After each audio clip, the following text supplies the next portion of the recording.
Well, hello, everybody. Hi. Welcome to Inspired by Mystery podcast. Welcome to the room. Oh, we had a new follower. All new Rock follower. on, WTCG Gaming. Welcome. WTCG sounds like a radio station. WTCG coming at you. We Yeah. talk about games all the time. Welcome. Thank you for Hi following. Tony. Thank you for cheering. Slim Tony. Yeah, We got Slim two Tonys, so we Tony. got to keep you Oh, guys yeah. separate. Tony squared right Slim. now. Yeah, Tony Square. Yeah, Slim. What's up, Slim? Thank you very much for the cheers. We appreciate it. Yeah, appreciate We're that. happy to have you. Happy to have all of you Happy. fantastic, lovely people Yeah. here right now. That is awesome. We always look forward to Mondays because it's so much fun. We get to talk about the weirdest shit, and we love having all of you crazy people in the chat hanging out with us. It's like so much fun. Yep. It's great. Most fun day. Yep. My favorite day. A lot of people get a case of the Mondays, but this is like clearing up the Mondays, you know? Like this Yeah. makes Monday fun day. Yeah. Monday fun day. Monday fun day. I like that. Oh, sweet. Okay, it's Walt. That's awesome. It's your new Twitch gaming Oh, channel. Walt the car guy. Awesome. I see. That is super cool. Well, anybody that loves watching gaming stuff, please follow Yes. Walt the Car Guy's new gaming channel. Walt's in here all the time. I'm sure a lot of you guys recognize his name, but we should all give that work? a All that work. follow. Yeah. Go follow Walt. Yay! Awesome. Cool. You got a new channel. That sounds Yeah, super that's fun. awesome. I You love it. abbreviated your name. That's good. It's nice. Ah, true. Now it's all coming together. Fucking A. Hey, Shannon! Oh, it's a Shannon. Shanorama. Hi, It's Shannon. in the house. Mm-hmm. It's about to get even weirder with Shannon It's in about to here. get weirder. One of my most favorite Even weirder peoples. news. Yeah. Cool. Well, yeah, we are here. And this week We are here. has been, I hope this week's been okay for everybody. Oh, Hopefully. I love Uncle Scar. I love Uncle Scar is here. Hooray. Yeah. It's 'cause it's like the Sweet. gathering of the friends. I like as everybody starts coming in, it's like everybody's showing up to a party. Like, oh, hey, everyone. I know, Hi, it's so guys. Hello." cool. I love it. I love seeing all these, like, I would say, love seeing your faces, but it's not your faces. I love seeing your names. Yeah. Oh, we got a no follower? What is it? Ooh. Hey, Kai. Oh, it's the Kai. Yeah. That Okay. Kai That you Kai used you to used. know. That's awesome. It's the Kai. Yeah, Kai is Tavia's brother, and he is the coolest, and he is actually hanging out upstairs right now. So That's fun. I'm glad that you popped in. Fantastic. He wanted to be on the podcast, and we're like, hell no. Like, you can't be on here. You were the most boring person we've ever met. We're not putting you on. It'd be lame. Lies. He might join us sometime. Yeah, it'll he be should. fun. That'll be good. He had to see how tame it was first. So And he was like, cameras, I don't know. And I'm like, oh, it's fine. it's only But- one, and it's only I like that totally big. understand. It's fine. But no, it's great. I'm so glad that all you guys are here. It is going to be super fun. Yeah. We have weird news. Super weird. And since Roxy's not here, it's so funny. There's like certain things that I always wait to do until Roxy's here because I can't do it without her. She would just be so sad. So we're gonna wait for a couple things, but we are gonna talk about some weird shit that we got going on. Oh, you still stream on your regular channel, but I use this channel for a long play of video games. Okay, cool. Oh, okay. That's Gotcha. good. That way you can kind of separate it a little bit and get different, types of people, different interests on the different, Different channels. topics or I think something. I think that's pretty cool. Good one.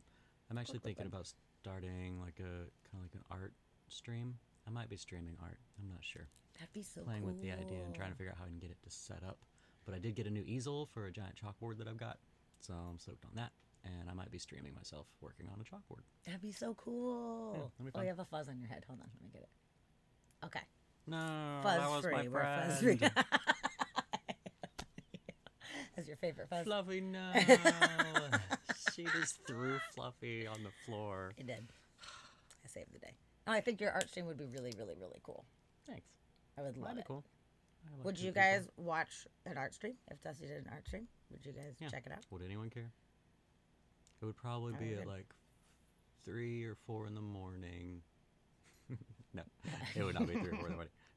Cool. Tony's in. But that'd be That's cool. good.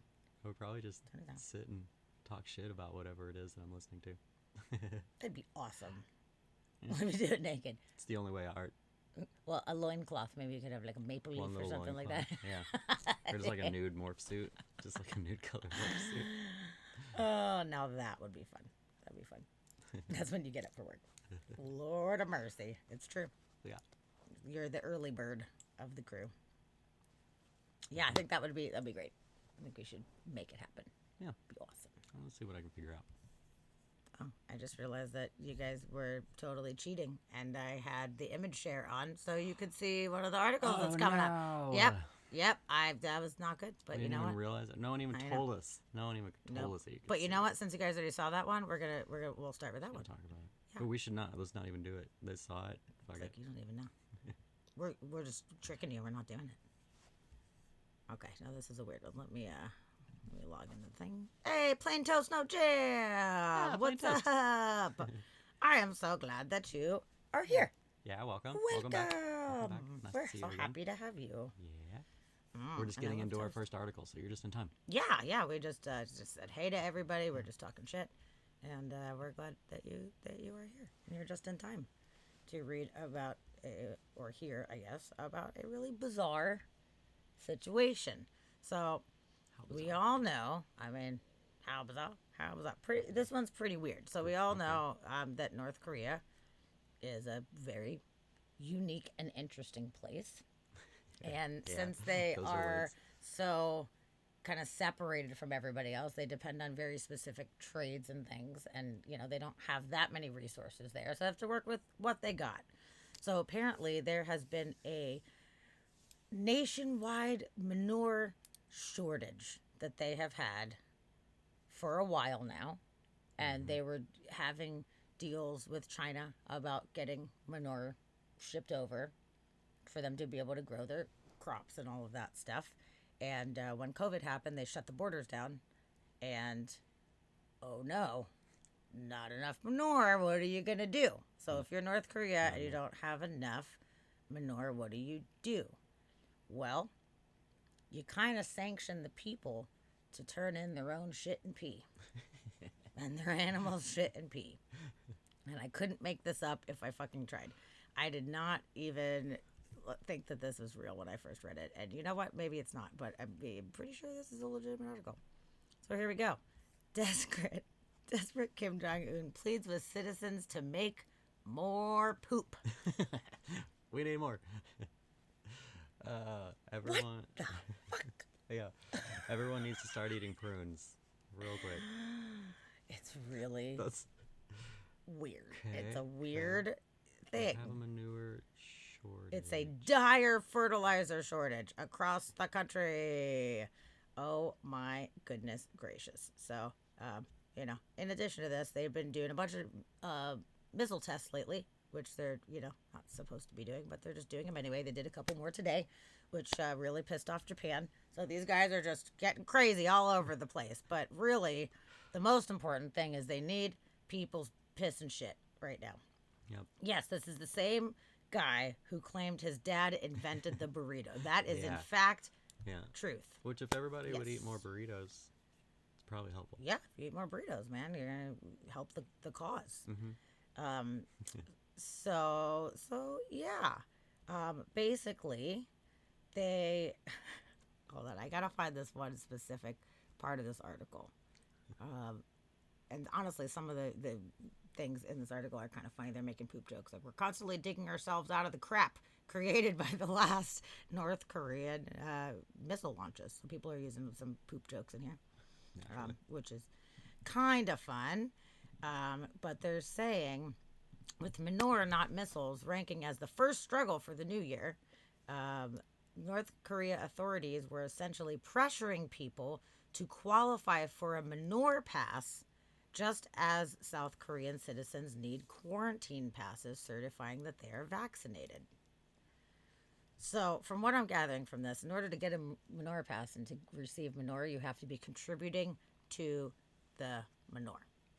Oh, lady, thanks for the resub. Lady, welcome. I'm glad you're here. Welcome. Thank you so much. 8 months. 8 months. That's so awesome. That's forever. Damn, it's crazy. Pandemic years, that's a long time. I know. It's old school for sure. I'm so glad that you are here. Yeah. So the quotas for producing manure range from 200 kilograms for each household to 500 kilograms for everyone working in state factories. But people did get one break. Markets this month began opening an hour later in the afternoon from 3 to 5 rather than 2 to 5 to give an extra hour to produce manure. That's very nice.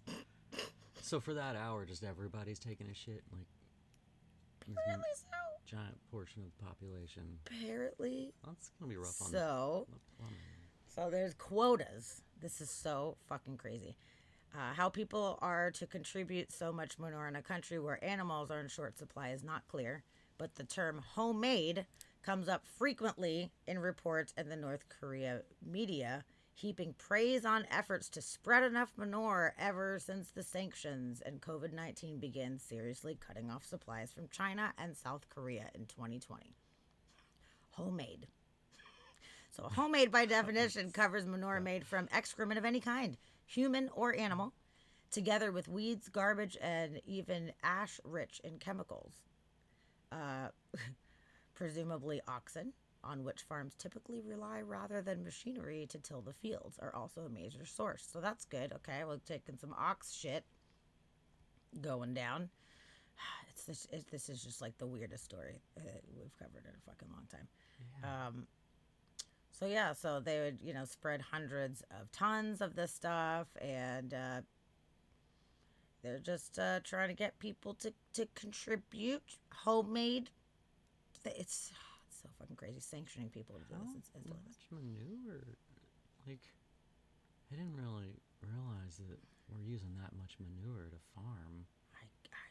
I really am not up on the manure counts these days. I don't know, but I was surprised that this is like a dire emergency. Like, this is a situation. Yeah. Maybe their soil out there is just not very fertile. Maybe. Because every region has different elements in the soil. So maybe they just don't have a very fruitful land, and they have to add manure into that. Steve, they're gonna, instead of fluoride, they're gonna put laxative in the water supply. Yeah. So let's see. Okay, Rural Management Commission in one province bordering China instructed the farmers to donate their urine to be mixed into the compost. I didn't think urine would really help, but apparently it does. They quoted one source as saying workers were forced to bring 2 liters of urine per person per day to mix into the compost pile until the production goal is achieved. And they have to keep track of their donated urine in a record book. Wow. What? 2 liters a day? That's like a lot of pee. I don't pee that much. Well, better start drinking more water or tea or something like that, because like there's rules. Yes. That's a lot. That's a lot. Plain toast, no jam. My ex should move to North Korea. She's full of shit. That's pretty fucking funny, dude. Oh, man. Such reports seem intended to increase rivalry among regions, as well as officials and individuals, for the honor of producing the most manure. Oh. So now it's like a battle. Who's it's like the a most manure full battle. of shit? Yes. Which precinct is the most full of shit? That's a new reality show. That's going to be good. fuck? North Korea's going to have shows. It's going to be So weird. Yeah, that's real weird. They're apparently generating an atmosphere of competition, focused on fulfilling their quotas, afraid that units that fall behind will face a euphemism, obviously, for severe punishment. Okay, so I guess they will face thorough review, which is basically a euphemism that means severe punishment. Yeah, so that's not good. Low-level officials are protecting themselves, so they report, by imposing fines on those who failed to meet the quotas. Okay. So that's cool, I guess. I just can't believe. Steve, they'll beat the shit out of you. Yeah, they will. They totally will. Oh, man. Yeah, they're having agricultural leaders use all sources of manure, such as domestic animal excrement, night soil, human excrement. Apparently, human excrement is called night soil, which I never heard that term before. That's a good band name. Night soil. Fuck yeah. Mm-hmm. Yep, compost and ditch bed soil. So that's That's that. That's a weird one. Figured what a fun way to start the Yeah, that's good. podcast today. Yeah. Is that we thought North Korea was full of shit this entire time, but apparently they are not They're full a of l- shit. Yeah, there's a lack of shit. That explains everything. We've dealt with full of shit. That's why we couldn't figure them out. We've never dealt with lack of shit. Dude. Hmm. Lack of shit. Oh my goodness. Fucking gracious. So there you go. Now you guys know that apparently that's an issue. So you know what we should do? We should all just start sending shit to North Korea. Oh yeah, airdrop. Yeah, that's some shit. Yep, airdropping flaming bags of poo. Yeah, we're trying to help you out. Or help out. Here's our shit. How about we will give you all of America's shit if you stop missile testing? That'd be cool. If you Oh. stop missile testing, you can have all the shit that you want. Mm-hmm. That's a good trade, I think. We're gonna be dropping bombs on North Korea. You can pick which one you want. Bombs or poop. Yeah. Weird, right? It's so fucking Yeah, weird. that's a weird thing. I never really thought about a manure like shortage being an issue, but No, okay. I certainly did Okay. not. Did not either. So, I mean, now we fucking know. Weird. Cool. Weird. Yep, it's weird. Okay. Okay, also weird. We love to tell everybody believe whatever you want. We want everybody to just believe Just believe it. things. Do I disable that? Or do I do? Yeah. Yeah, we want everybody to believe what they want, except for flat earthers. They're fucking stupid.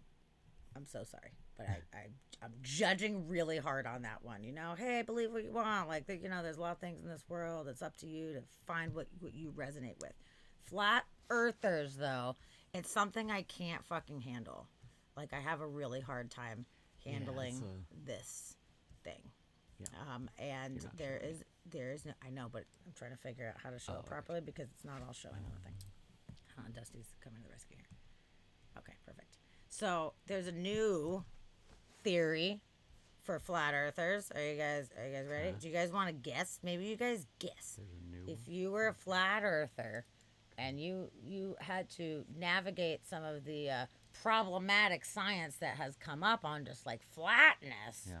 then like what would you think would be a good way to combat that? Mm, And there's I probably would still say- people that still think like, oh, whatever, flat is flat, but there's a group of there's people. a new flat. There's a new version. Maybe it's like a disc shape almost. Okay, Flat like but fat in the middle. bulgy. Okay, Yeah, fat in okay. the middle. Bulging disc shape. Okay, okay. Or pretzel shape. It's pretzel shape. Well, they used to think that it was like on the back of a giant turtle. Yeah. We're on the back of a giant turtle. We've Yeah. realized that's not possible. Yeah, they can't balance Space flat turtles things not on their working out so shells. good. Huffing paint. They're probably huffing paint. You're probably correct about that. Surprise! It's round. Yeah, I know. It's Whoa. round. We thought it was round. Well, here's the crazy thing. These guys are thinking it is, in fact, round, but they think it is donut shaped right now. Donut Yeah. Earth. So this combines like flat Earth with hollow Earth to make a donut Earth. Kind of. There's like a hollow. I mean, yeah, it's hollow in the. It is hollow, but it's in the middle. mid- The whole middle's gone. How would that even make sense? That doesn't even doesn't make fucking make sense. sense. I like it. Is The that theory's old? is that back there? The middle of it? Is that the Oh, Earth shit. hole? That's the moon. That's been. What? Okay, Steve Scott says the theory's old, but so okay. So What? either way, okay, even if it is old, I'm Donut glad you Earth told is me. old? I'd rather not give I this mean- information. So it's old news, but still Yeah. fucking funny. Flat Earth To, is old like, too. So Oh my god, flat Earth is the most old. the school, most old. Yeah. pre-Galileo and Yeah. stuff. So here's what they're thinking that it could in fact look like. Yeah. Which I don't know who the fuck came up with this shit. So they're like readjusting the theory to iron out flaws, apparently. So, I mean, imagine that. Imagine there being flaws with flat Earth. Yeah. Weird. But they're thinking this is the way to like counteract the flaws. So I have a theory that the Earth is in fact shaped like a torus, donut shape. However, light is curved, so we cannot tell. Okay, that's actually looks delicious. This donut right That there. does That's look great. pretty good. Is that a real donut? I would Looks eat like that. it. Hell Yeah, yeah. Earth donut. That sounds awesome. Well, he's got me hooked. Okay. Oh. So the moon's going in, and there we Moon. go. That's explaining how we get Oh. different moon versions. It's just going Oh. back and forth, in and out. The old in, out, and out. Yep. The old in and out. Yeah. What the fuck? Okay. This did not make any fucking sense to me. But when I came across this article, I was like, "Well, that's fun. Okay, let's talk about that space porn." Yeah, yep. that's some space porn. Oh my god. So Wait, keep scrolling. Keep scrolling. you want to look at some of the comments? Keep going. Yeah, keep going. Space porn. Oh yeah, there's a space or Speaking of- Earth dick. Yeah, it's shaped like a big penis. Shaped That makes like that a makes way more dick. sense. Actually. Yeah, this definitely it does. You're right. I Yep. love Uncle's car. That You're one right. does look like a penis. This Straight is up. true. It straight up does. But yeah, the flat earthers are thinking it's a donut shape. Well, even when they thought it was flat, it's like they didn't think necessarily that it was like squares on the edge, that it's like a circle, but flat. Yeah. Which doesn't make any sense at all. There you go. Who's watching? Any of you who knows what this means, you all just got. All of you got. Yeah, girthquakes. Oh, earthquake. Okay, that's funny. Oh, girthquake. Huh? Okay. So, Donut. yeah, that's good. That's pretty good. I'm really proud of people for I don't know, maybe being like, well, maybe it's not flat. Yeah. Maybe we're wrong. It's not flat, but it's not a sphere. No It's fucking not- way. It's obviously not a No ball. fucking way. The physics of how Nope. everything turns into a ball with any kind of centrifugal force, that just doesn't make any kind of sense. Donut, way more. Totally way makes more sense. logical. I had a conversation with somebody a while back who I thought they were joking when they said that they believed in flat Earth, and I was just totally poking fun, thinking like we're having a like hardy har moment, you know. And he was like, "No, I'm serious." And I was like, "You are not serious. Like, there's no way you're serious. You're not serious." He's like, "No, I'm fucking totally serious. There's like reasons, and I have these like facts that are backing it up." And I was like, "Oh my god!" I was like, "All right, I have a million questions, but how do you explain the other planets that people can see with like backyard telescopes? Like, I've seen planets with telescopes with my own eyes." And the moon's orbiting them. Dude, yeah, you could see them moving around. I was like, they're fucking round, man. Like, what do you use to explain that? And it was the dumbest answer that I've ever heard in my life. They're not actually planets, they're celestial beings. So it's not actually planets. So they're not the same as Earth. They're large celestial beings in these large ships. Oh. And I was like, if I could punch you through the internet, I would. Yeah. Fucking would. What the fuck do you mean? How is that even like? How did you come to that conclusion of Yeah. all of the possibilities? Yep. They're just giant forever beings. They just live forever. My God, it is the Good, yeah, it's the craziest totally. shit. It's like it's so much easier to just accept the fact that the Earth is in fact round and all of the other celestial bodies are in fact round. And this is just basic. This is basic shit. You can figure it out real easily. And they figured it out. And we just have to accept that. And for some reason, everybody thinks that everybody's getting scammed constantly, that everything's a scam. Nothing is real. Every single thing is a scam. There's a lot of scams out there. There's a lot of shady shit. And sure, people are pulling the wool over our eyes about certain things, but like this is not one of them. Yeah. I can say with Not these ones. confidence. And I don't say most things with like intense confidence. You know, sometimes I'm like, well, I believe this, but you know, there's always that possibility that this is in fact the case. No. I'm going to give it a 0.00% Yeah. chance. Oh, Krista. That it Hi, is. Krista. Krista. Hi. I'm Long so time glad no you're see. here. Nice to see you. I love you. Welcome in. Welcome in. I Came hope in you are just well. in time for us Yep. to just talk shit. We're talking about flat Donut earthers. Earth. The flat earthers are coming around, so you know they're not accepting a sphere yet. Though the moon is a sphere. Yeah, yeah. So Not that's- enough critical thinking. You're so right. But what's so interesting is a lot of these people that really truly believe this stuff, they feel like they are the ones doing the actual critical thinking. They really believe that, like, you guys, like, you have to open your eyes. You guys are being sheep. Like, this is the truth, and they're just trying to lie, put us in this round earth prison or what the fuck ever. And they really, truly believe it.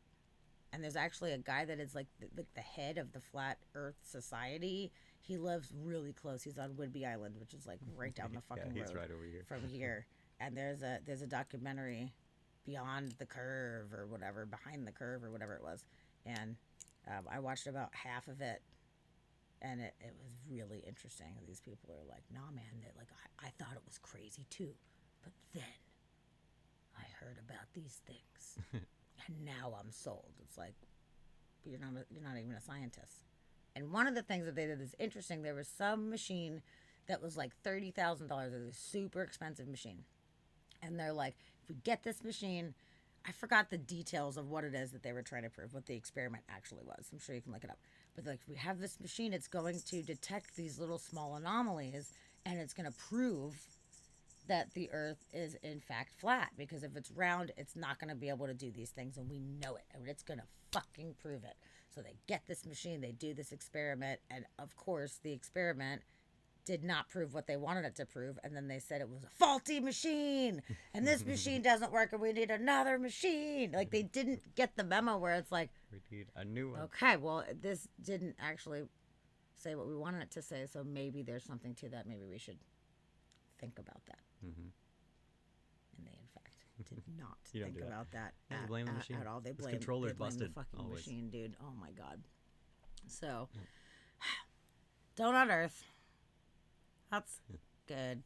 Yeah, that's good. Dude, whenever I'm doing all this weird news stuff, it is just like so hard for me sometimes, because I feel like so many people are just so fucking stupid. Yeah, Reading some of these articles, I'm like, we why? talk about a lot of ignorance on the world. We do. We in this really do. stream. It's the weirdest news. I think it's entertaining. You know, like, this is what people are actually thinking and doing out there in the world. And, you know, before I did the show, I can't believe it. Yeah, don't drive too far. I'll drive right off the edge. Mm. Oh, Mystic Marion, hello. Mystic Hello, Marion! hello. I'm so glad you're here. That makes me so happy. Yeah. Happy to have you. Welcome back. Welcome back. Yes. So this next article that we're going to talk about, it's kind of long and it's a little sciencey. Came out last year, actually, so it's not like relevant to this week. But I thought this was really interesting, that there is a new crystal produced with gunpowder that is stronger than a diamond. Oh. And you know, they're like, diamond is the strongest thing that we got, but not apparently. If you compress gunpowder, it can make a super It's even strong stronger. crystal. Okay. Isn't that interesting? Yeah. They tested the strength using sound waves, Wow. and they were Wow. able to They figure can it out. shatter diamond with sound waves. I guess so. Okay. I didn't know. Never that really they thought could do about that. I guess. Yeah, we have been really good, Mystic Marion. We've been doing really good. Yeah, we're doing good.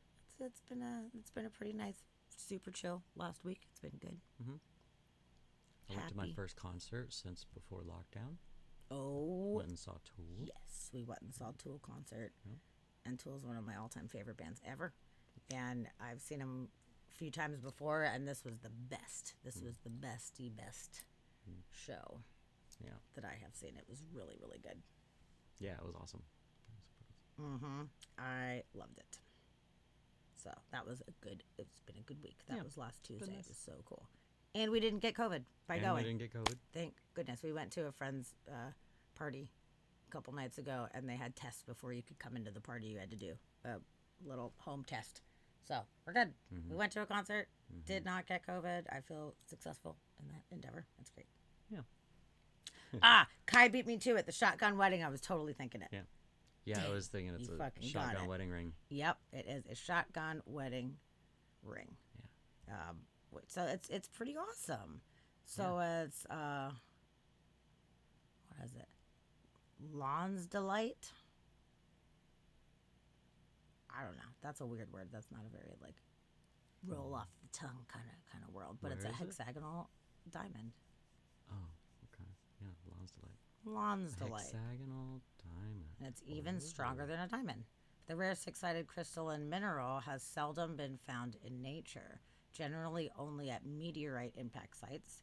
The only sample, and only in sample sizes that are too small to be measured. So that's pretty cool, and they were able to make it. Oh, its exact hardness remained unknown until now. Dun dun dun. Dun, dun, dun. I like that they used their giant M dash in there to make it dramatic. Yes. And it's not only the strongest, but has beautiful optical properties and a very high thermal conductivity. So that's pretty neat. I think that's pretty cool. Yeah, that's awesome. So yeah, using gunpowder and compressed gas, they were able to make it. They launched dime-sized graphite discs at a transparent material at 15,000 miles an hour. What? Upon impact, shock waves coursed. Sorry, I can't see with these glasses very well. Through the discs, transforming them into Lonsdaleite. That's crazy. You're launching graphite discs at 15,000 miles an hour, and a transparent material. And it what is causes your it to compress. transparent material that's hard enough to take 15,000 mile an hour graphite? I don't fucking know, man. I don't know. But yep, it proved to be harder than a diamond by 58%. That's hardcore. That's pretty hardcore. That's a lot harder. Yeah. So that's cool. So they might be able to make those for jewelry and then, use them for diamond tip tools and stuff like that. So maybe they'll be able to produce it. Harder ones. And that's cool that we have a super hard substance right now. That shit's hardcore. Hardcore, man. Hardcore. Hardcore rocks. Yeah. So that's a pretty fun thing that is now relevant in our world. I love how much stuff that we're figuring out these days. We're coming up with so many fun new things right now. It's fucking great. Oh, you know what? I want to take a moment though.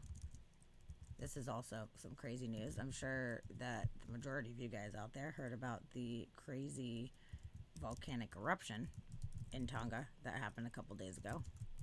That shit, that was crazy. They were saying that it is probably the largest eruption that has happened in a very long time. Really? Yes. Yeah, even within our lifetime. I don't remember the exact dates it might say on this article or the other one. But that this was some massive shit going on. So let's pull Yeah, this those out. satellite photos were intense. Yes. Yeah, Look at like it that go. one. Damn. And tsunami warnings everywhere. Tavia got an alert on her phone. We didn't get an alert. I mean, really, honestly, we're high enough and far enough away from the water that it wouldn't have been an issue for us personally, which is good. But it was still crazy because there's so many people that live on the coast, and if it was in fact like a legitimate situation, there would have been some trouble. Yeah. And even Oregon ended up getting like a swell big enough that it made this little creek go backwards. Yeah, it Which pushed was up into the nuts. stream. Oh, Steve got an alert. Okay. Oh man. Yeah, you're out on the island too. Dang. Yeah. So let's see if we can show the videos because the videos are so cool. 12.4 miles into the air, the plume of ash and steam went up. Like 12 miles, that's pretty damn far. Okay, there you go.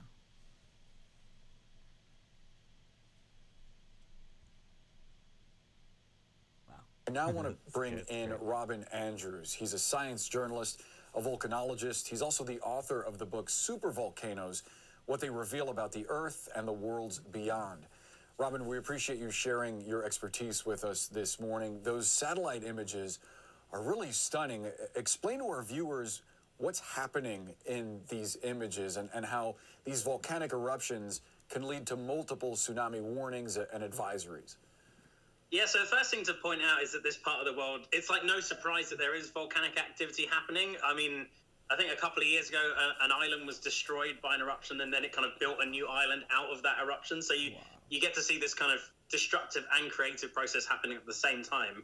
And as you can see with these like rather jaw-dropping satellite images, is that sometimes when you have eruptions mingling with water in this way, you can get quite explosive events. And this kind of boom that everyone's seeing on the satellite imagery, it's literally it's a very large explosive part of this eruption that's kind of pushed the atmosphere out of the way. Essentially, it's not that different to an enormous human-made explosive in that sense, in that you're just pushing all the air out the way. So that's kind of what you're seeing here, a rather large, like, explosive sort of pulse of this kind of ongoing eruption, which has been going on since mid-December.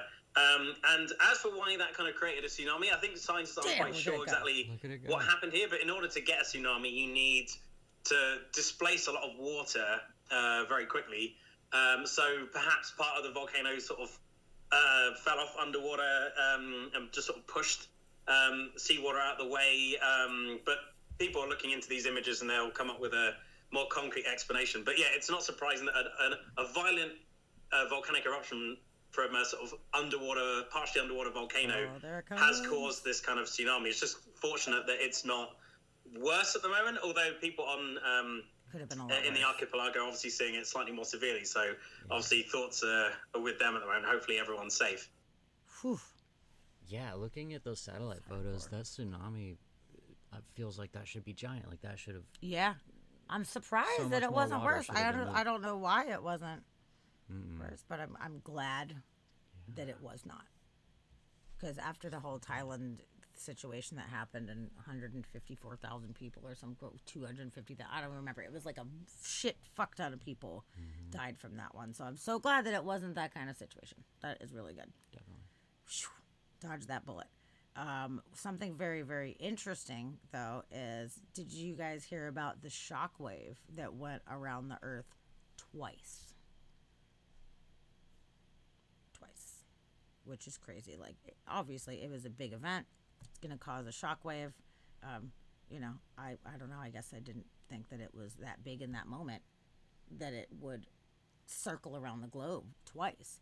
And they said that it actually cleared out some of the fog in Seattle. Yeah, that's crazy. Yeah, it hit like a bunch of hours apart, but they said that we had the really foggy days the last couple days, like super duper foggy, and they said that it temporarily cleared the fog out from these shockwaves, and they were able to tell that the shockwaves hit in different various parts of the world. Because there was pressure drops. There was like substantial pressure drops that they were able to see on their, weather detecting stuff. I don't even know what you would call it. I guess the meteorology. What do you even call it? Meteorologists or No. Like just like the weather stations or whatever. That's the kind of what I was thinking. Like at the weather stations, they were able to like look at the data and they were like, "This is weird." Yes. Yeah, with flat Earth, it only goes once. Yeah. What's that second one? We don't know. It's something. Good. That point. one's just an echo. That's a good point. Yeah. So that was a weird one. Yeah. And let's see if there's any other videos on this one. Already. Oh wow! Look at that. Wow. Yeah. That definitely looks like something that should have caused a bigger tsunami. That is intense. Yeah. So I'm surprised that it did not, and there's no reports of major damage so far. Like, what the hell? How they got lucky? Yeah, they got really, really lucky. Let's see if there's any more photos on here or anything. Dang, that's the thing, is underwater too. So like, there's nobody was prepared. At least if there's like, volcanoes, we're watching them over the surface, and we know if there's any kind of changes or whatever, and this shit just was like, bam. That's crazy. So, let's see. Wait, look at the name of this volcano. Hunga Tonga Hunga Ha'apai. Hunga Tonga Hunga Ha'apai. Whoa. That's a good name. That is a good one. Volcano. That is so interesting. Oh, let's do this. Boom! Oh, Lord. Wow. It's fast, short and sweet. Bam! Done. Explode. Wow. I should have done that in like slow motion or something like Totally. that. Wow. Or at least do it like 3 times in a row or something. So they don't even know how many times this is going to happen. They're saying the current eruption episode could last for weeks or months. and that's not good at all. So it's a little bit stressful. And remember that we're talking about this because the next thing I'm going to talk about could really potentially coincide with this, maybe. And so let me see. There was another article that I had on this while we were still on this subject. Just a second. See if I can find it. This one's really cool. I saved a couple articles on this because it was just so fucking crazy. And this video, this is cool because there's lightning coming out of the fucking. I love volcano lightning.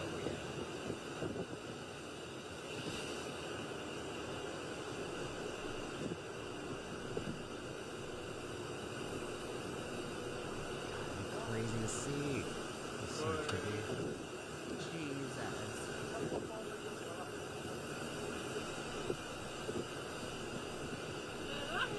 Wow.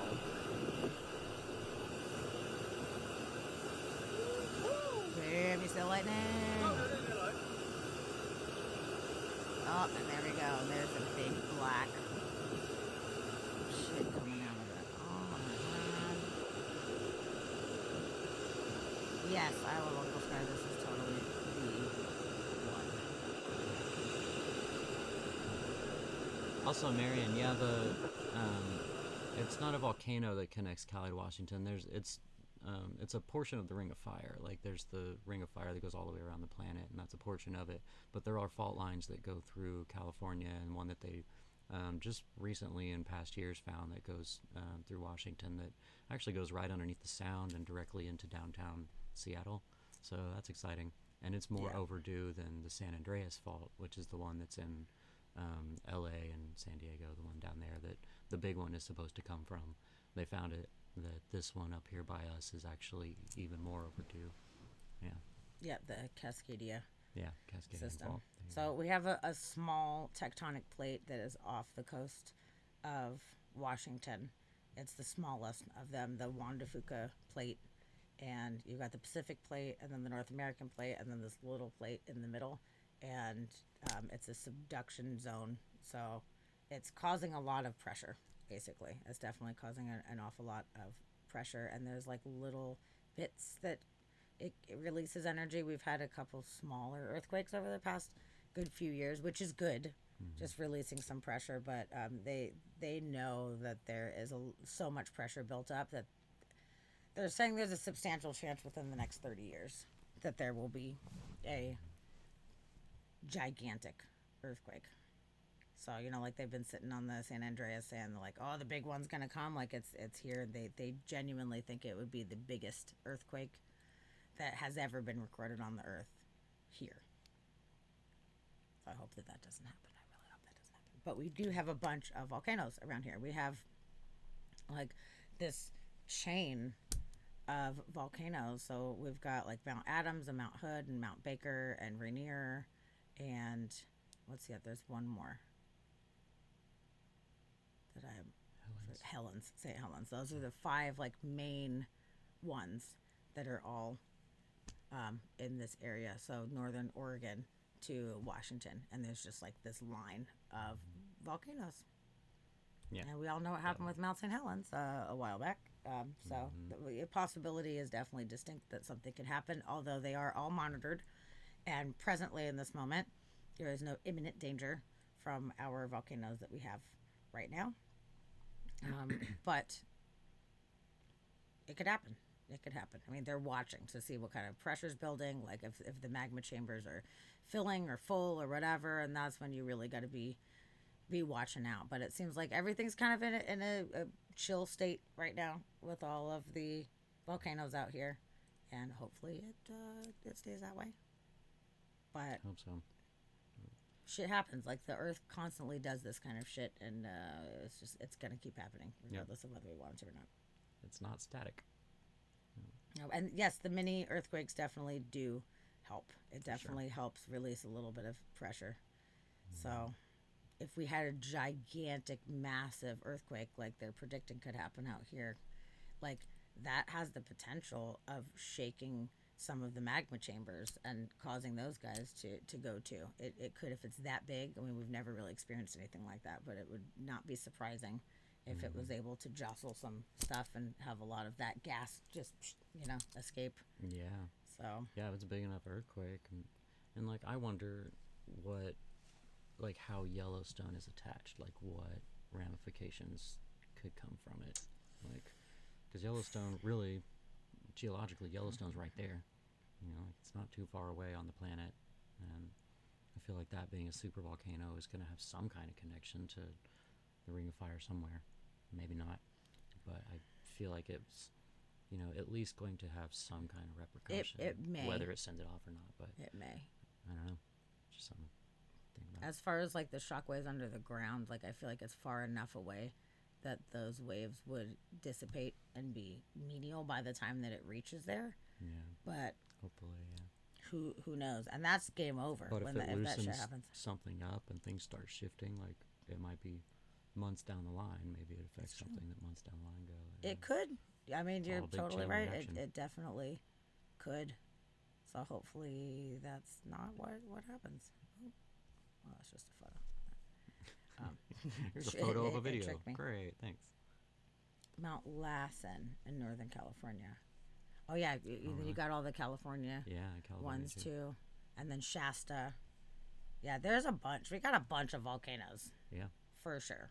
it's called the Ring of Fire for It's some reason. called the Ring of Fire, and it's kind of cool learning about the geology of as to why they're all in a line like that, and they're so far inland. It's like it's not where the two plates are hitting; it's underneath. Okay, we're gonna have a science lesson. It's gonna be fun. All right. Dun, dun, dun, dun. Do we get to Okay. learn about subduction zones? We're gonna learn about subduction zones. Yay! And if Right. any of you guys know about subduction zones, sorry, I'm very telling you something you already know, which you might very well know.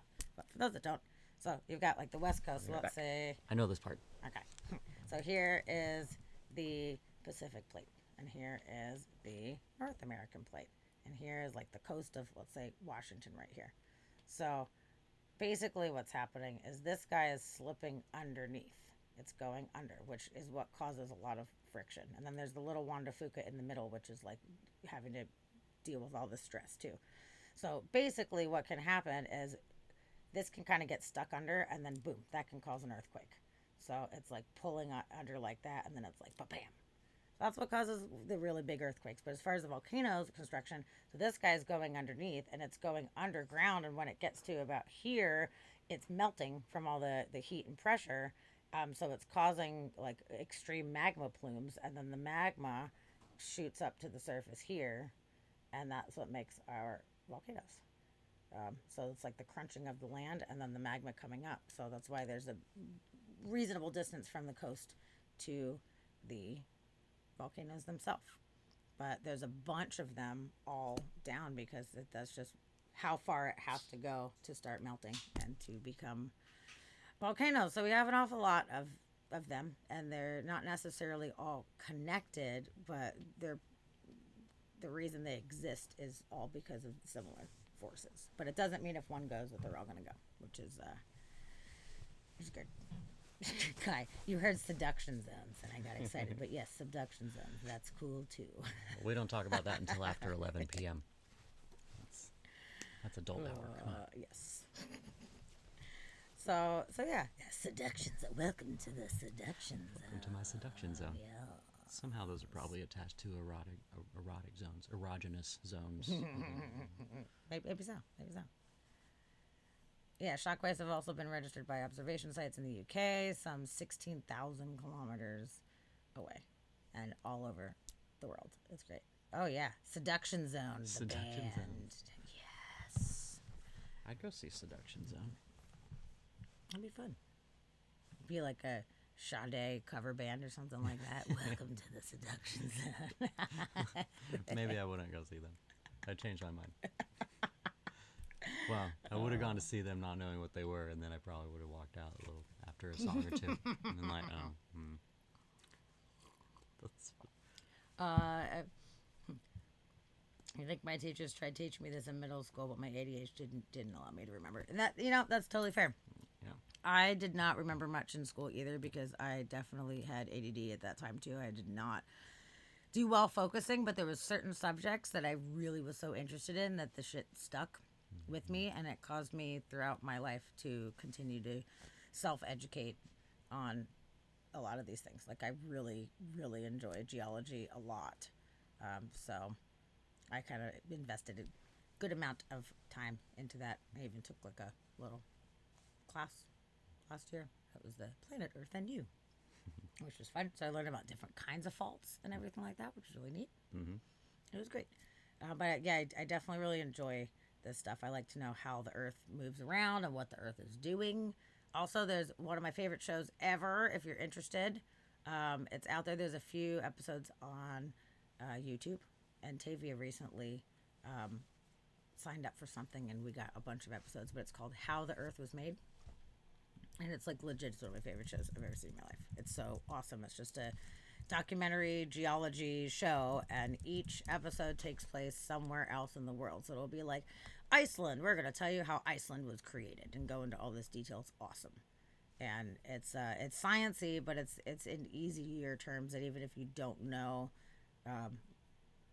you know, like a lot about it, you can still get the point and you can learn stuff from it. So it's like, you know, Yellowstone, how Yellowstone was created, Grand Canyon, whatever, like all of Amazon Prime. Cool. Mm-hmm. Totally worth it.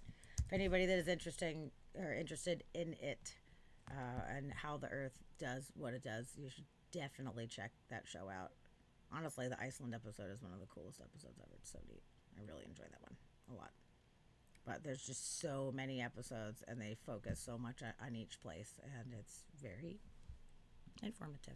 So that's Actually, pretty cool. Here's Dusty's gonna put a link in the chat.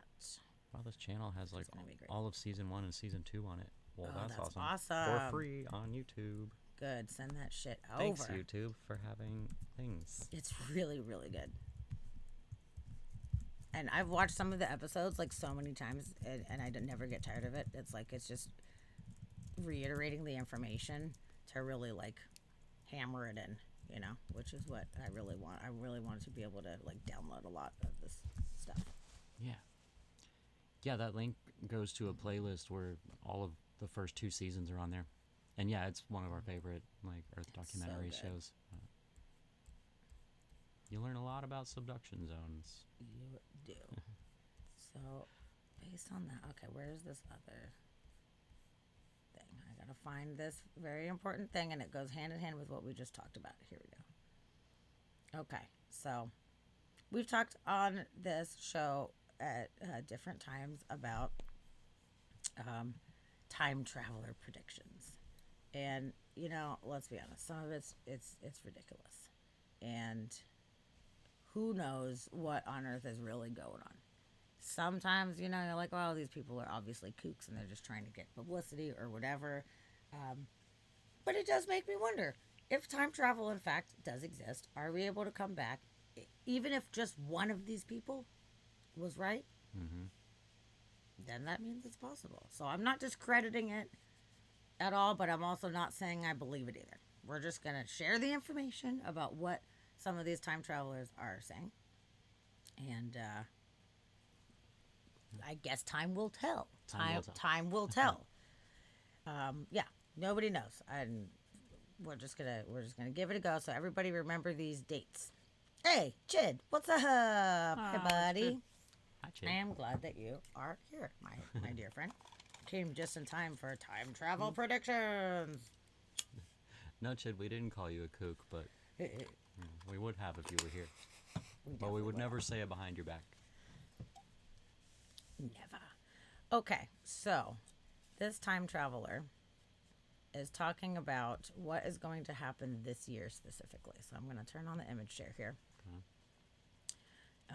One of the main things that this person is talking about warned that the human race will make its first discovery of alien life inside Earth, as if the aliens are hiding out subterraneally. Hollow Earth. Or Hellier type of situation going on. Which we've talked about Hellier before. If you guys haven't seen it, please check it out. It's theorized that there's this like huge subterranean cave system, the Mammoth Cave System, out in Kentucky and areas over there, where they have seen creatures that resemble aliens coming out of the mines and, potentially living down there. So there's that. They had like alien goblins. Yeah, well, they called them goblins, but it was before they were like calling them aliens, so the name kind of stuck. But really, they look like fucking aliens. So, is it possible? I don't know. But this guy is saying What's he saying? that. What are we getting ourselves into? Okay. So, we're gonna walk through it. I will say though, so we're gonna get to where it's all like sectioned out here. But the video caption, remember these dates, warns of a catastrophic year with a volcano eruption on March 15th and a passenger plane disappearing on June 28th. So here's the thing about the volcano that is concerning. This came out before this. March 15th, 2022, a volcano erupts and creates an ash cloud half around the world. I'm a little nervous because we just had this one just happen, and they were saying it could be, weeks or months that there could be continuous eruptions. Yeah. And who knows if that triggered, like we were talking about shaking other stuff up, if that potentially triggered something else. Yeah. That could be a massive explosion. March 15th, we're watching for a giant volcano. March 15th. But it doesn't say where. Like, oh, where is it? Don't be one of ours. Yeah. Don't know. Don't fucking know. But, create an ash cloud halfway around the world. It's not good. Also, it's saying on June 28th, this is interesting. Plane goes missing for a month and returns, but everybody on the plane says it was only 3 hours. So there's a show that my mom recommended to me. It's called Manifest. It's on Netflix. I guess it was a network show, and now it's on Netflix. And it's an okay show. It's not my favorite show of all time, but it's decent. It's got my attention enough where I'm following it through, and I'm curious where we're going with it. Like I said, it's all right. But that is the concept of the show. Mm-hmm. But in the case of the show, the plane was missing for a year. I think it was a year or 2 years, something like that. It was it was longer than a month. But these people came back, and they thought they just landed normally, and then they get back, and they're like, we all thought you were dead. We're all living different lives. We're doing all this other shit. Yeah, they all had funerals and stuff. Yeah. They had to, accept that, their children died, and their, spouses died, and all this stuff. Mm-hmm. So, I don't know. Was this guy's time travel prediction inspired by this television show that's been out for a few seasons? I don't know. Maybe. Mm-hmm. Or maybe it's going to actually happen in real life, and it'll be fucked up. Yeah. Who knows? We will have to find out. Okay, August 2nd, we will make contact with an underground civilization. That is that's the prediction with that one. It's not a lot of details on that, but what's interesting is it kind of goes hand in hand with the Baba Vanga predictions, where Baba Vanga was saying that there was going to be extreme natural stuff happening with severe flooding in Australia and everything, and in the South Pacific they were under tsunami watch because of this exploding thing. Yeah. So is it connected? I don't know. Maybe. Who the fuck knows? Who knows? I am gonna keep an eye on these dates though and see if any of this happens. Yeah. And if it doesn't, okay, fine then. But it's weird. And they said, weirdly enough, all the dates are on Tuesdays. So, interesting. Yep. So I love talking about time traveler predictions and just just in case, just to see what happens. Mm-hmm. If any of it's true, then it's what? That changes things. If anybody nails any of it, especially by the date, rather than between May and June, there's going to be aliens found. They're like, this is the date that it's going to happen. Yeah. So, okay, Scar, we'll be here. Also, Barbara Papa, Baba Vanga predictions, which actually, I think it was last week or maybe the week before, we did an article. We talked about an article here on the show about Baba Vanga, who died in 1996, and she was very old, and she had a lot of predictions, which 80% of them apparently have come true. Some of them have not, but apparently a lot of them have come true. And her predictions for this year involved a few different creepy things. Extreme flooding specific to Australia.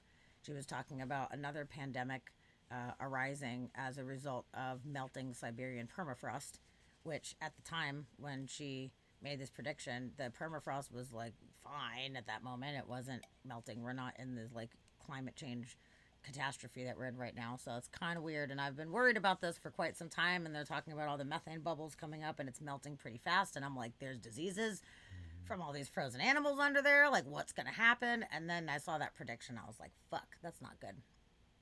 But in addition to that, she also said that we were going to confirm alien life because they were going to come by on an asteroid, which is interesting. That we would think it's an asteroid, and that they were here searching for signs of life on the planet, and that they were not necessarily friendly aliens. So she said the alien thing. This guy's saying we're going to find some aliens down below. We had that real weird asteroid a while ago that was anomalous, and the scientists were like, what the fuck? It's not doing what normal asteroids do. It's a weird shape. Like, it got weird movements. Yeah. You know, like, people were like, is it an alien craft? We don't fucking know. Yeah. So that's interesting. Oumuamua. It's pretty weird. Yeah, that was a weird one. So, I don't know, man. I think it's worth noting that this stuff is, out there right now. Stuff's out there. Also, they were saying that Atlantis. Hold on, I totally scrolled past it. They're talking about finding Atlantis. Also. Said something about a city on the next. Yeah. I didn't know if the city was completely made up by Greek philosopher, which some people think that Atlantis, was just a story, but a lot of us believe that Atlantis was in fact a real continent. And it's theorized that they're going to find Atlantis. Interesting. With human fish life. Human fish. That's a dash. Human dash fish. Yeah. Human fish life. Okay. Who So we're going to find mer knows? people. Cool. It could happen. Atlantis mer It could people. also not happen. Who the fuck knows? But you heard it here first. If shit goes down, you guys heard it on this very show. And then, without elaborating any further on what human fish life would look like, they say in the same month that a celebrity will come out and admit that they faked their death. That would be. Which celebrity Very would have faked their interesting. death? There's people think so many people have faked their death.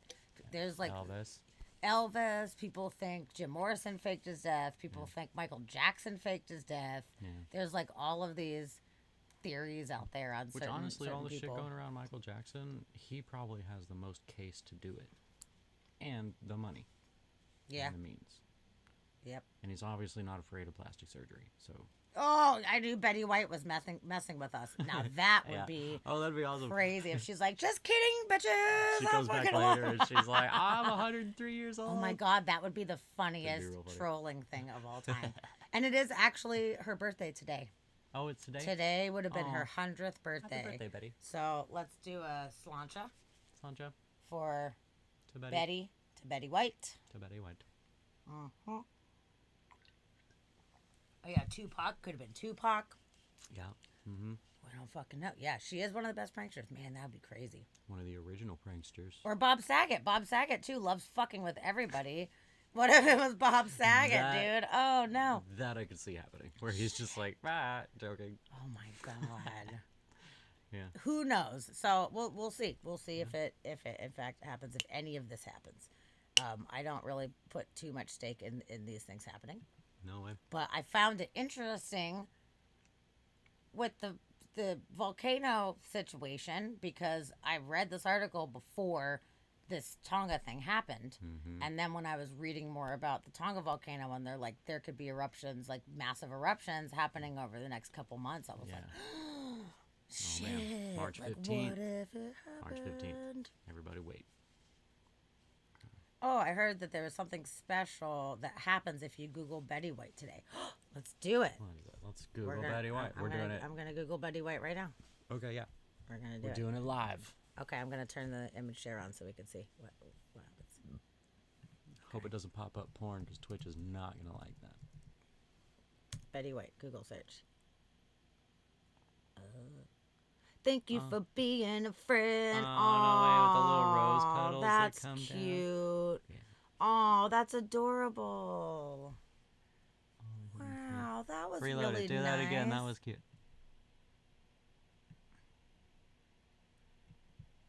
Oh, Oh, that's I'm awesome. glad you brought that up. Yeah, that's awesome. Adorable. I love that Google would does not have fun little known. stuff like that. Like the little Google Doodles. I love the Google Doodles. Like I'm glad that they have an entire department for their Google Doodles. It's great. Oh, Krista. Oh yeah, no, he just died. Yeah, last Sunday.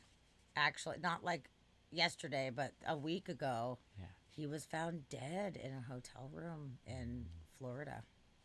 Yeah. He died. And he had a whole tour that he was going on, and like, Yeah, he was doing I don't really know. doing a comedy tour, and he actually played a show that night in Florida, and apparently they found him in the hotel room the next day, and they don't know what happened. They're gonna do toxicology stuff and all that to find out why or what happened. I mean, They said that foul play and drug use were ruled out, but they haven't figured out what it was yet. yeah, they said that right away. But as far as drug use ruled out, they said that there was no visual signs in the room of drug things. It doesn't mean that he didn't, in fact, take something, though, and toxicology takes a while to find out. So he could have taken, but they didn't see, like, a spoon and a needle lying out there, but they were like, there's drugs that here. makes sense, yeah. Yeah, Bob Saget, man, he's out. Or maybe not. Maybe he's faking his death, and he's going to be like, aha, gotcha. I don't know. We'll see. You know who I really thought was a faker? Was Ryan Dunn from Jackass. When that happened, I thought, no fucking way. This is a celebrity death faking thing, and he's just gonna pop up a month later or something and be like, "Just Josh it, I'm totally alive," and he definitely was dead. Because apparently Bam Margera, who was like his best friend ever, like got really fucked up and really depressed after that. So I was like, okay, I really don't feel like that's legit. That was a long And time if ago, anyone too. knows that you're going to fake your death, it's your best friend. Like, Yeah. He would never hide it from him. It would be like a ploy for the show or whatever, you know. I would but tell you if I'm going to fake my death. Thank you. Yeah. I appreciate that. I have Tavia, to- you would probably know too. Hey, Roxy! Hey, Hi, Roxy. welcome. Hooray, welcome. I'm glad you are here. Roxy, you're going to be excited. We have a whole lot of friends here. Yeah, friends we're having a hanging out. party right now. Yeah. Friend party. Woohoo! So yeah, who knows? If a celebrity pops up and says that they were faking their death, Yeah. I would be very curious to see who it is, and I will high five them. I will high five anybody that comes forward and is like, "Haha, just fucking with you, Yeah, not right. dead, Good job. totally not dead." Yeah. And you know what? It could be a celebrity death that is even yet to come. It could be somebody that's not even dead already. That like, oh no, so and so died, and then they're like, just joshing. You never know. True. It's going to be Tom Hanks. Oh God, no, he's too sweet. It would have to be somebody with a really sick, fucked up sense of humor. Carrot Top. I think. Carrot Top. I don't know. I feel I like can see him doing it. Bob Saget has Pauly such a dark Shore sense of- already did it. There was all the stuff like the release did, that huh? Pauly Shore died. And he was But like, did he? He didn't do that though, right? I don't think he did it, no. Yeah, don't you dare joke about Tom. He loves it. He loves it. He likes it. So yeah, I guess we will in fact see Yep. what happens. Rox, we were just talking about time traveler claims. There's some time traveler claims. They're talking about giant volcanoes exploding in March, and in June a passenger plane disappearing, and then reappearing a month later with everybody not realizing they were gone for that long. We'll see what happens. They all think they were just gone for a few hours. Yep. Yep. And then we're going to find the city of Atlantis in the Atlantic Ocean. And there's going to be a race of human fish people, so mer people. That sounds. That's pretty the one good. I'm waiting for. I want that one to happen. And then aliens, us finding aliens that are living underground. Yep. Underground aliens. Which, by the way, Rox, Hellier. I'm just saying. I'm that's just fucking Hellier. saying. Now there's a lot more attention in that area too because of the Hellier show. So I wonder if maybe they helped bring attention to it. We don't know. And that's Hollow Earth theory. That's straight up the Hollow Earth theory. That there's all these caverns underneath that are all connected, and that inside the Earth there's actually a bigger gap than what we think there is, and that there's life down there that has evolved because it's being kept warm by the core of the planet, and they've essentially got an atmosphere of types from the warmth and in the caverns, and that there's races down there, plants and animals, all kinds of stuff. So if these caverns are Maybe. connected, I mean, Hellier could be just one of the exit points of it. But It could. I don't know. There's a lot of interesting theories that go along with Hollow Earth theory, and if I would go along with it before I would go along with Flat Earth ever. But there's weird stuff with the Hollow Earth theory, and then just the fact that like we really haven't dug very far down in our planet, and we don't know what's going on with it. But I will say, like the name and the idea of Hollow Earth, Yeah, it's misleading. it is misleading. Yeah. And it sounds ridiculous because the only way that we have a magnetic field is from the spinning iron core of our planet. There is, in fact, a molten iron core in the center of our But that's planet. actually a debate among scientists. There's a scientific, because they did a test that threw everybody off, where they essentially caused some loud bang. It was some kind of a sonar test. They caused a loud bang. I think it was an explosion, and they were testing to see how long that echo took to go through the planet and to come back, and to get back to where it should be. And they were measuring the sound waves that were moving through the planet so they could see what the layers were made out of. The weird thing was that they did find a gap in there where it moved faster than it should have, and it came back quicker than it should have, and there was a point where it rang louder than it should have. And the only way that they could figure out a way to make that happen would be to have some kind of open area or extremely like thin like liquid, like extremely viscous liquid that it was going through, but more viscous than what we think the core would be. So there. Viscous means thicker, though. Oh yeah, no, you're right. Yeah, thinner, whatever. Gotcha. Opposite Okay. of viscous. Okay. But they don't know why it would do that, and they can't figure that out. So the theory is that there's some kind of cavern system whenever you get down into the mantle, like the way the rocks are, or something. Like maybe I personally think it would just be openings, and that there's more open space in the rock than what we really think there would be in certain parts. Okay. Like maybe it's like spongy, kind of. Maybe. But there's weird stuff with the Hollow Earth one. I'm not saying I think we can fly down there and find all these animals and creatures, but I do think that there's very possible that there could be lives that have evolved Maybe. underground, deep underground. Maybe. That is very possible. Wow. Although weird. the magnetic field is real and in fact is real. exists. Yeah. And the way that that's created is by spinning iron core. Yeah, there's a couple theories on how it's created though. So that's the leading theory at the moment that everybody It seems like like is the pushing towards, but it's leading one. not fact. It's theory, and that's how they think it works, and they're pretty sure that that's what happens, but they can't say 100% that that's what's doing it. Interesting. It's mysterious. It's mysterious. More mysterious than we even knew. Yeah. And by the way, hi Natara. Oh, hi, I'm glad Natara. you're here, Natara. Welcome in. But yeah, Rox, those are predictions that we were talking about. It was a time traveler that claims that all this weird shit is going to happen. It's all gonna happen. So that we're gonna see. It's all happening. We're gonna see about that. And actually, there is another dude predicting things, which we are going to pull up here. Another guy making predictions. Yes. Which I thought was interesting. Okay. It's not nearly as exciting as this last time traveler prediction thing. But apparently there is a Grand Warlock of Mexico. This one, I love this. This one I did see. I love that Mexico has a Grand Warlock. Like, aside from anything else that this story says, that Yeah, alone they is have amazing. a Grand Warlock. I think that's pretty fucking cool. We're slacking. We need a Grand Warlock. So that's pretty cool. He's a popular mystic in Mexico, known as the country's Grand Warlock, and he's issued his forecast for 2022.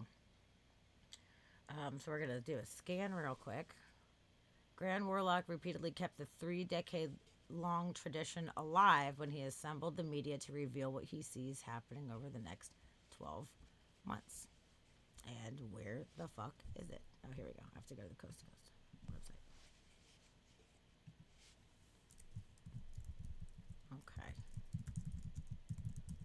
I think he's kind of keeping it a little tame right now because, you know, you don't want to be a shitty warlock and give like a bunch of like total misinformation. So, let's see.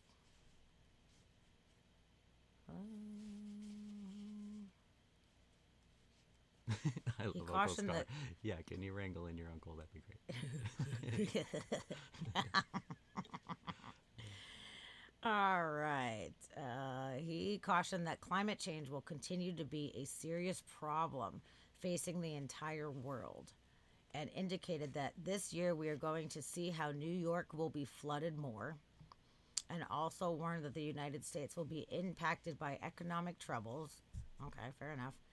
But assured the media that Mexico will weather the storm and wind up in the first 15 places of those that are not so bad. Is that an official list? 15 places that are not so bad They're not right so now. bad. Yeah, Roxy, don't be a shitty warlock. Don't be a shitty warlock. Yeah. It's just words to live by, really. No shitty warlocks. Write that down. Oh, man, that's funny. Okay, let's see. Although he's made news in the past for his predictions concerning American politics, he's seen out to have stayed out of the proverbial fray this year. That said, he did predict that Mexican President Lopez Obrador would face health issues and that there would be setbacks surrounding the construction of a long-discussed railway system spanning the Yucatan. Okay, so it's like more relative to Mexico's president. With regards to Mexico's chances in the 2022 World Cup, Vasquez likely disappointed his audience as he indicated the national team will have a lot of fun, but they will lose most of the games. Okay. So, you know, he's not thinking that that's going to be too good. Oh, Hallie. Hi, Hallie. Hi, Hallie. Nice to see you. Oh, your screen's freezing up. You can do a setting where it's chat only or audio only. If you just, like, tap your video screen or roll over your video screen, there's a little settings icon, and you can select audio only or chat only if the video is just being stupid for you. I'm glad you're here. But yeah, glad you're hanging out. Thanks for coming back. Okay, so this one has a list of his 2021 predictions, which I did not look at. So that would be kind of fun to see, like, what did he predict for last year? And did any of this shit happen? We're going to find out. He just said, shit's going to be crazy. and he Just ran crazy. away. Correct. Correct. Yeah, he nailed it. Okay, let's see. According to the Grand Warlock, the coronavirus starts to be mastered between May and June, but it doesn't end this year. To that end, he ominously warned of a second pandemic, in the form of widespread financial difficulties facing people around the world due to the slow economic recovery. Fair enough. For those seeking more predictions to test him at this time next year, he also predicted the Summer Olympics set for Tokyo will once again be postponed. And this will be announced at a press conference in February. What, they did the Olympics, right? Did they do the Olympics? Yeah, they did the Olympics. I honestly have no idea, to be honest with you. Yeah, But yeah, they're no, they supposed to did do it. They did. They aired did them. it. Oh, wrong. Yeah, wrong. As for here in But I America, think the Grand... the only reason they did it was because Tokyo, like Japan, was like, we will not be like shamed again. Like we have to do it. Like basically, they spent all this money on it, and they didn't want to be embarrassed. So, they probably should have canceled it. Probably. To be fair. Yeah, he was kind of wrong with But that yeah, one. they had the skateboarding event for the first time, and yeah, they had Olympics. Okay, so wrong. But this one, as for in America, the Grand Warlock forecasts a difficult time for President Trump shortly after leaving office. Trump is not going to remain silent. He will continue strong until February, but he will have many problems. That's for sure. He has many fucking problems. During that time, or following that time period, possibly involving marital discord, illness, or legal issues. With regards to natural disasters, the prognosticator foresees an increase in hurricanes, floods, and small earthquakes, but no particularly catastrophic event. There was an increase in hurricanes. I mean, there definitely was. That's gonna And all the happen. flooding and all the shit that happened in New York, like people getting flooded out of their basement apartments, Yeah. and all of that kind of stuff, like that was pretty catastrophic. I would say, and New Orleans was really fucked up. But at this point, there's so many catastrophes all the time. Like, what's considered like major catastrophe versus like just now like the huge, regular old one. My goodness. Chid, you look nothing like a procrastinator. Yeah. Yeah, many Prog- predictions seem like they've been out here already talked about. Prognosticator. But yeah, I guess these came out in 2020. This is the predictions for For or 2021. at the beginning of 2021 for the rest of the year. So seeing if Yeah, you said this was anything. last year's predictions. Yep. This year's were the continuation of flooding. We'll see New York flood more. And what was the other ones that he said? Another virus or Another pandemic. Another pandemic in the form of a financial difficulties from everybody struggling to get back on their feet after COVID, basically. So getting all the businesses up and running is going to cause financial problems for people. Yeah, but right now we're looking at 2021s to see Yep. what he had right. Yeah. Not that much. He said Trump would be reelected, which is not good. So he's kind of a shitty warlock. Yeah, kind of a shitty. Don't be a shitty warlock. He's kind of a shitty warlock. I'm just saying. These did not happen. He said that a tremendous war would erupt between the United States and Iran, and that Mexico would have great success at the Summer Olympics. Why is that in the same sentence? Those should be two separate sentences. My God. Which I were just say ultimately it as it not comes held. to me, man. I don't know. Yeah. I don't know. So I feel like he's probably kind of a shitty warlock. Might be I'm a just shitty saying. one. Baba Maybe he's not Vanga's so good. way more on point. Baba than he has been. Vanga's way more on point than this guy. Look at his warlocky face right Look here. at his He's like, warlocky face. oh, Dios mío. Oh yeah, dude, Coast to Coast. I love Uncle Scar. I still listen to The Coast to guilty Coast all pleasure, the time. nothing. That's enough. I love Coast Ain't to nothing to be Coast. guilty about that. Yeah. Oh my goodness. Oh yay, good, Hallie. I'm so glad that it unfroze and you can hear us. Okay, good. Yay. Thanks Welcome for back. being patient. I appreciate it. Yeah. But yeah, Coast to Coast AM. That is that has been a favorite of mine for a million years since the '90s. Yeah. I mean, the show's been on forever, and up until he died a few years ago. I mean, there's just new shit coming out constantly, and he always had so many interesting guests on. He did. And I love his interviewing style because he's not woo woo, but at the same time, he like entertains these possibilities of things. And specifically Art Bell. George Norrie, he's fine, but specifically Art Bell is a favorite. Yeah, he's I great. followed him from Coast to Coast to Sirius XM, and then he started doing his own Dark Matters on. It was on multiple things, but he got his own podcast later.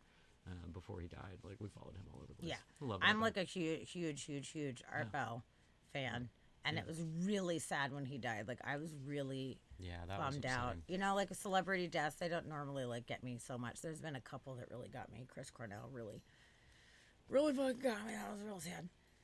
And you know, there's been a few others, but Art, like I don't know, I felt like I lost like like my dad or something like that. You know, like I've listened to him for so long, and I never got to meet him or anything like that. But like I felt like he was around for so much of my life, and it had been such a constant thing in my life. Like I feel like I kind of knew him. Yeah. And then Yeah, knowing love his him. story and like the tragedies that he went through, like he just kind of he brought you into his reality, I guess, and kind of made things personal. So, you know, when you hear about his kid or his wife or whatever, you know, like you're kind of along with him for that journey. It's Yeah. rough. Yeah, I really I adored him. So for anybody out there who has not ever listened to Art Bell Coast to Coast AM or doesn't even know about it, you can totally check it out online. There's a bunch on YouTube and stuff like that too. And there's some Spotify other now. places. Oh yeah, Spotify has a bunch We as were well so now. excited because some of them were hard to find for a long time. Yeah, so I'm really glad that somebody was able to put him on Spotify. But yeah, he just talks about like different supernatural type of things, or like alien stuff and conspiracy stuff, and lots of different sciencey type of shit too. Weird anomalous things that are found in this world, and he gets guests on and tries to, you know, talk to them and get information from them. So it's really cool, and the shows are really long too. So you can like invest a good amount of time if you're doing a bunch of shit. You can just have Coast to Coast on in the background and learn a bunch of stuff. Roxy, I'll ban you. I'll ban Roxy's another like, mod. I don't even have Spotify. I only have the free version, but Spotify sucks. That's not even real Spotify. I just told a girl at a party this weekend that she was a Pandora user and had never really gotten into Spotify, and I was like, I totally understand. I was all Pandora too, and was telling her to try Spotify, but I told her, like, if you're just gonna get the free version, don't even mess with it. It doesn't matter. The free version doesn't do. It may as well be Pandora. Yeah, at that point, like it may as well be. And Pandora does it better than the Spotify free version does. But if you're willing to pay a few bucks for a year, It's like $10 a month or whatever for Spotify, and it's like having an entire record store like in your pocket just all the time. Free record store. I love it, and you can just save all of them and download things to listen to without like it's amazing. But yeah, if you're not gonna pay for it, don't even worry about it. It's true. It's good shit though. Next time I see you, I'll show you the ways. Oh, I love Uncle Scar. You like Apple Music better? I tried Apple Music for a minute, but I just didn't. Yeah. You can't listen to it anymore? Why can't you listen to Art Bell? Play Toast No Jam? That's weird. Play Toast No Jam. Play Toast No Jam. And, oh, lady, damn, that's fucked up. Chris Cornell got me. Oh, man. I was going to go to the show he played and ended up not being able to go, and he died later that night. Damn. That sucks. Oh, Plain Toast. Yeah, George Norrie. Yeah, he's fine. George Norrie's okay. He's gotten better. I will say he's gotten better. I appreciate him, but Art was the Art was guy, dude. Oh man, maybe Art Bell's the celebrity that was faking his death. Oh my God, Crystal, that would be the fucking best. He's gonna come back and be like, "Yeah, there's aliens living in the planet. Yeah, they're here." Oh, that would be so awesome. Here's pictures of them and me. We're hanging faker. out. That'd be awesome. Yeah, I would bring him back. Good. Please come back. Yeah. Oh man, I feel like he should be here for all of this shit. Like with all the pandemic and everything happening, like I would love to hear his commentary on what the fuck is happening right now. I feel sad that he missed this opportunity to like see the world being crazy right now. Yeah, and we can't follow him anymore, but what I have kind of done is followed the people that he introduced me to, and like the people that he would have on his show, the repeat like people, follow them and see what they're saying. So at least if I can't listen to Art Bell talking about it, I know what it would be that he'd be focusing on. Because like he gave everybody a voice, right? Like he listened to anybody talk about anything, but there was certain people that he was like, you're on the same page as me, and he would bring them back often. Cool. But so I carry that with me and listen to those people. That's really good. Around. Okay, you have to pass some of those along to me. That sounds good. Totally. Yeah, he's the best. Roxy's so angry. Oh yeah, Steve, totally. It's the gold standard of like all the podcasts, any talk like podcasts I go through, like that's where I'm aiming for. Agreed. Maybe Guar are actually aliens, and we've been laughing them off as crazy people. They're not costumes. That's just how they look. That'd be awesome. That's actually. Funny. You're funny, man. You're funny? Really funny. You're so funny. Okay, so our next article, Rox, I was waiting for you to be here to do this one because it's so cute, and I couldn't do it without you. Get your Roxy cry counter ready. Okay. Oh my God. So they found these rare dolphins in Indonesian waters, and they're so fucking cute. They're Irrawaddy dolphins. Oh my God. Look at their little fucking faces right now. It looks like a flying slug. Dude. Look at him go. Oh my God. He's They're happy. fucking smiling. He's pretty smiley. They're so cute, dude. That's fun. I can't even believe weird little that they're dolphin. They don't have no snout. It's like just round. No, it's just a round head. Weird. Oh my God! Look at those little fat Oh, chins. you got little fat rolls. Oh, They are pretty derpy. dude. They're funny. so cute. They are like belugas. They have very similar like beluga attributes for Yeah. sure. Beluga dolphins. So they didn't even know that they were over there. And then they were like, holy shit, we got these cute fucking dolphins over here. What a neat, what a Look neat at this, thing. we got cool dolphins. Yeah. They probably weren't there. They probably moved there because of freaking climate change and the water's changing. They're probably new to the region.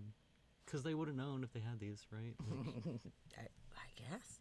But they also said a group of humpback dolphins was also encountered by the team, which strongly evidences how rich the biodiversity of the Kalimantan waters are. So they're finding new shit.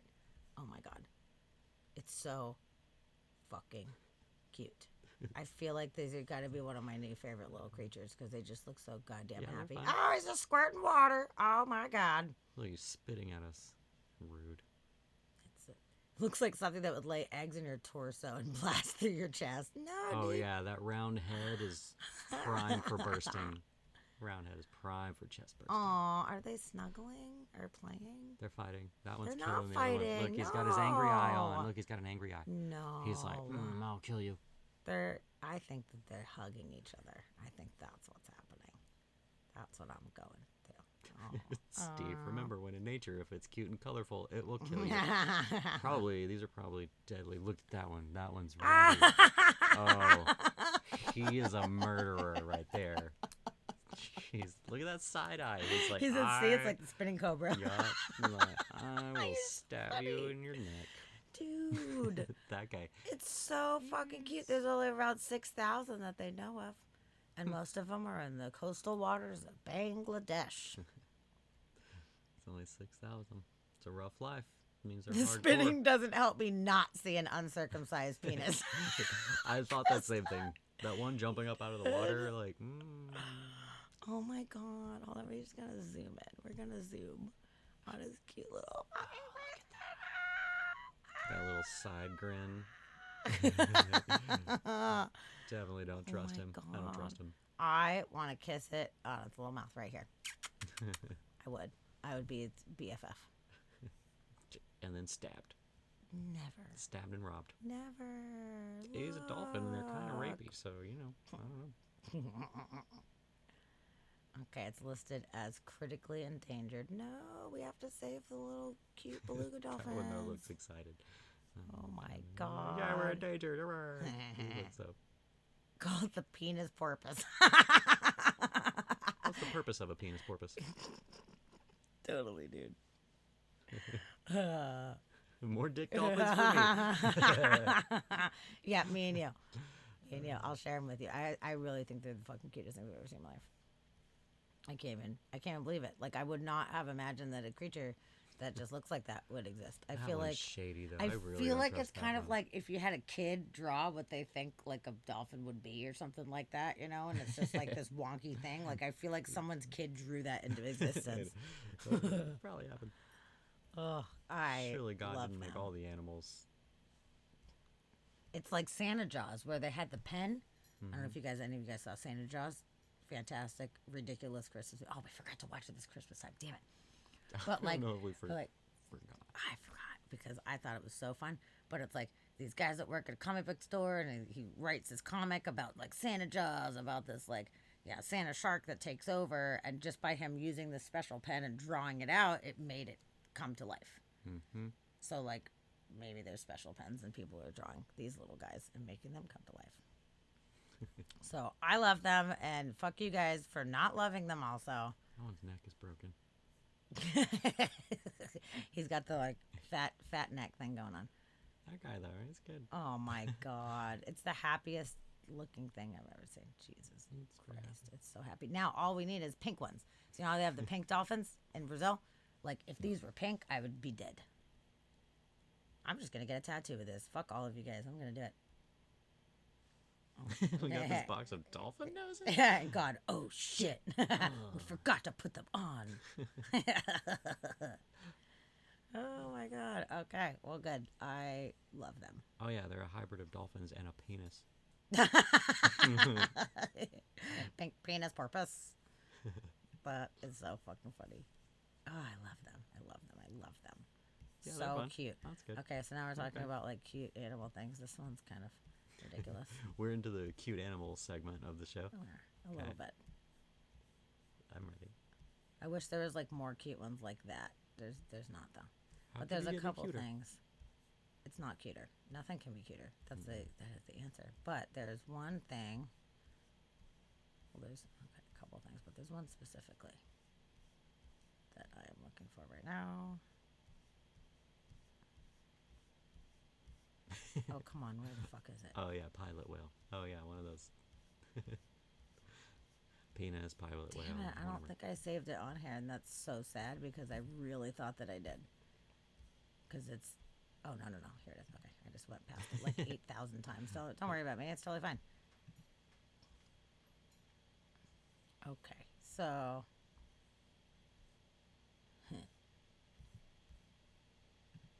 Somebody took a video of this fucking deer. Flying deer.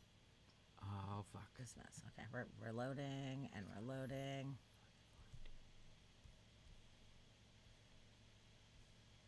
Oh, why does it pull up shit no. over the fucking images? I will never I don't know. know. I hate that. That's Look at terrible. that fucking deer.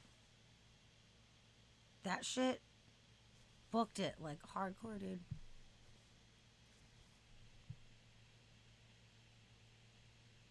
It was just crossing the road in India. And this thing just like, I don't know, got spooked or something and just like leaped off of this cliff essentially. But it was a like kangaroo amazing. there. Yeah, what a jump. Okay, yeah. Like, what was it thinking? Doing that.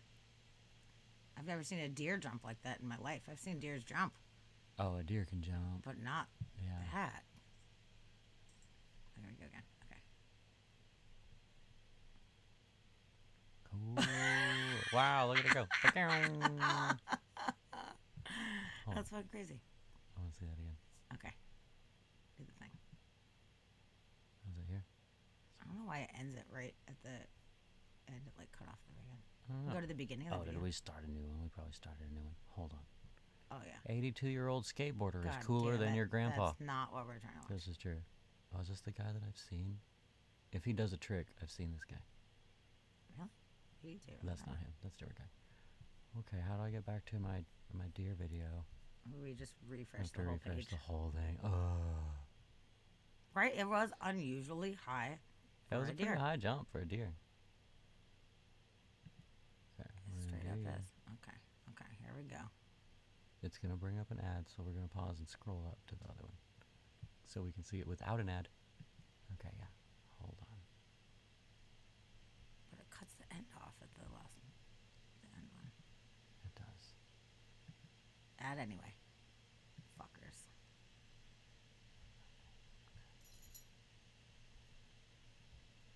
Okay, ready for action? I'm gonna watch him go.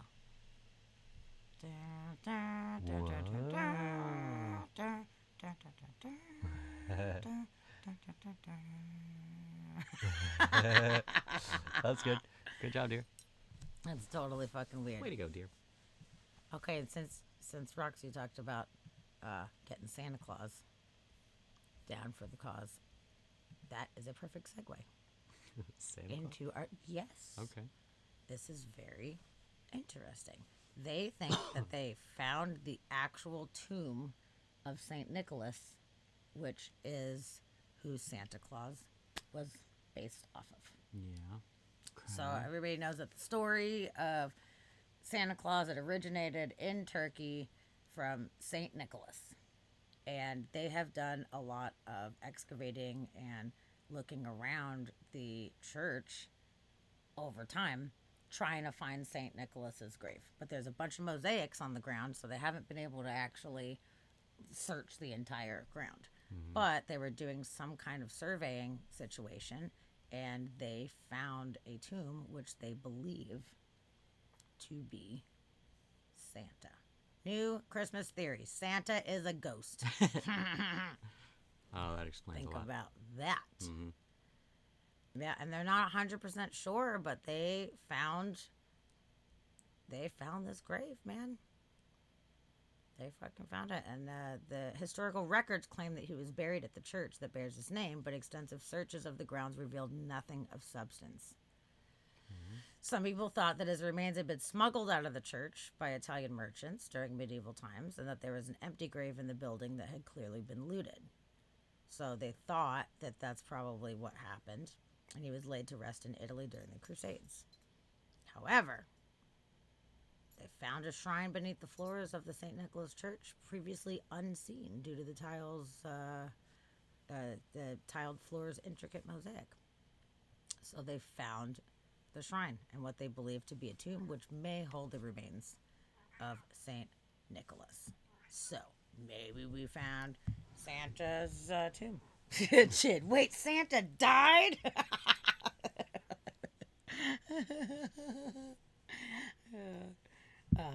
That's pretty funny.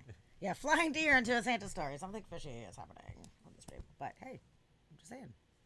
It was a perfect segue. Yep, he's dead as fuck. Sorry. And maybe he is a ghost. I believe it. I asked Santa for a pony this year and he ghosted me. Oh, he faked his death. There's the answer right there. Oh, he's the celebrity that's gonna come back and be like, "Joke's on you." Zombie Santa, it could be. So yeah, that's a kind of cool little thing. That like maybe possibly they actually found Saint Nicholas, who had been there all along, and they never even knew. So you never fucking know. That would be funny if he was the one that faked his death. Oh my god, it'd be ridiculous. Okay, so since we're doing some crazy animal things, this one's fun. Okay. This one is so fun. I like crazy animals. So 80 ostriches escaped a farm and ran rampant through a Chinese city. Oh, good. So here's the video of 80 ostriches running. Oh, that's the perfect ostrich escape scene.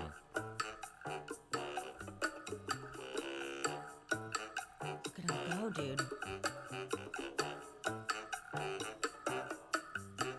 Dude, they're just booking it, man. Just running through a They're city. totally, and they're all staying together, which is cool. Oh, good. Well, they flock. They're flocks. You They're know, flocking. flocking. Like dinosaurs. But that's so crazy. A large amount of them have been returned, but not all of them. Nobody was injured, which is good. Very good. Oh, like 80. Just 80 ostriches.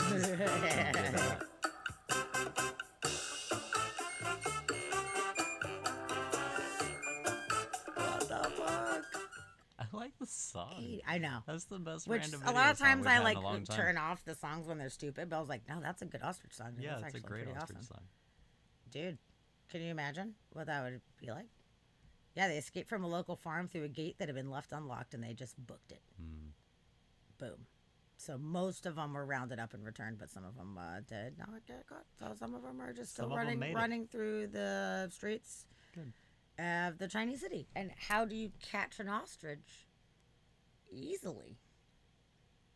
There's no way Not to do you, it you easily. can't do it easily. gotta So lasso it. when somebody finds it at some point, they're going to be like, "What? I found your What the ostrich. fuck? I found this ostrich in my backyard or whatever." It's fucking crazy. But I love how they were all together and they were just running down. Like, that's a city. Mm-hmm. Full blown. They're just like, "Hey, I want to grab Starbucks real quick. Hold up." We just swing by the market. That's fucking crazy, right? I love it. And the song made my day.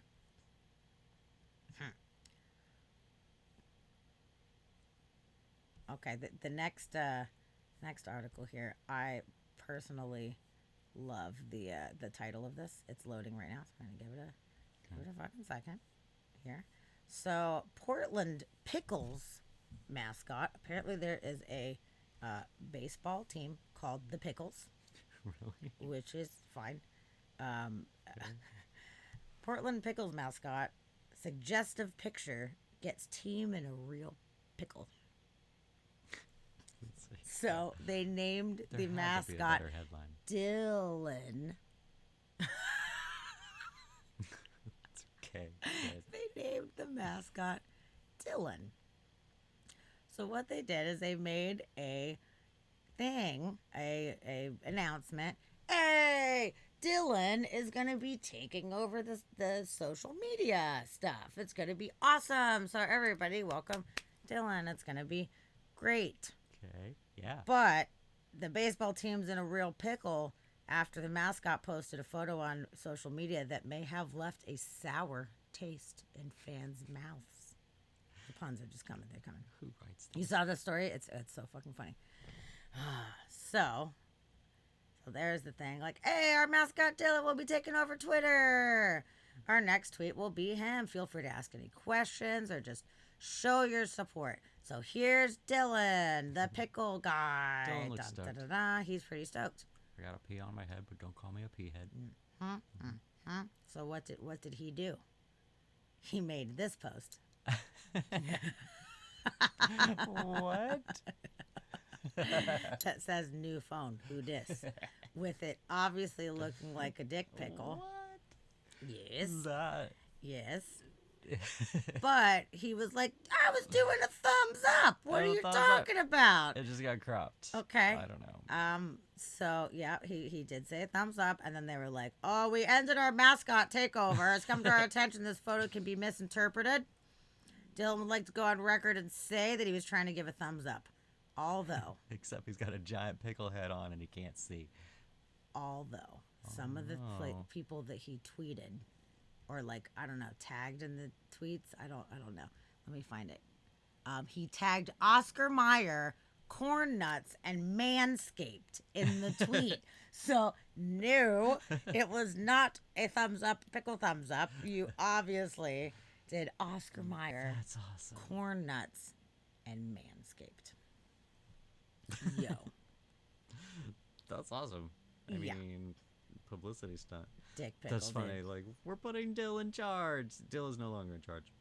No, Dylan is out. He puts one post. We were taking Dill Yeah. out of charge. Totally. So I can safely say I did not expect to see mascot anatomy on my timeline tonight. It was retweeted there. That's really Another funny. retweet. Mom come pick me up. The mascots are being horny on Maine and I'm scared. That is not kosher. Not kosher. No. This is jarring. So yeah, there you go. Dylan's dick pickle. They removed it Yeah. and they Okay. took away his sword of power. He's no longer allowed to run the. And that was his first tweet too. So Yeah. that's so funny. He's like, "Oh, we're going balls deep with Well, this one." if you only get one, make it good. And he nailed it.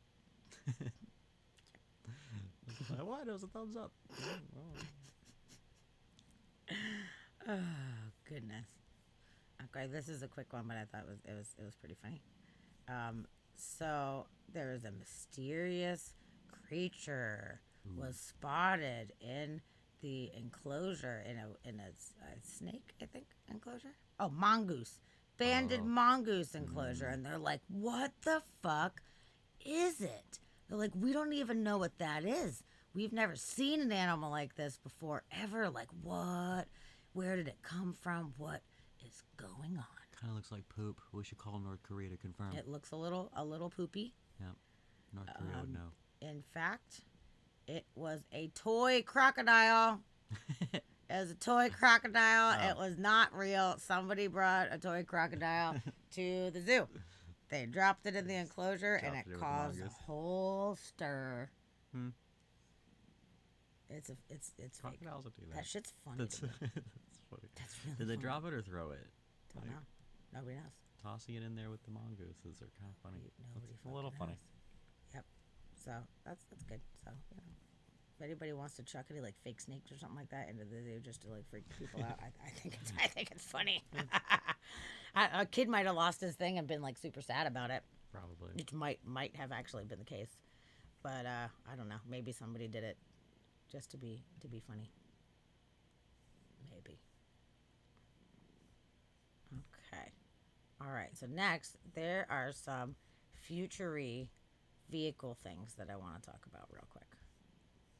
Future There's a vehicles. lot of cool articles, but man, I want to talk about some of these future vehicles. And should we get have the talked. Time travelers to confirm them. We should Does get a time this car traveler on. happen? So, we've been hearing about flying cars for a while, but this apparently is the hypercar Oh, that they are testing in Dubai right now. And I mean, look at it go. looks. They're talking about doing it for inner city travel, reducing congestions on the roads. It doesn't even have visible propellers or anything crazy. And they are really working on it right now. And they said within the next 10 years that we are destined for flying cars. The That it is full-size totally prototype should be ready happening. next year. Yep, they're working on it right now. The top speed of 220 kilometers per hour. It's fucking At fast. 3,000 feet. Wow. Yeah, it's pretty legit. So let's see.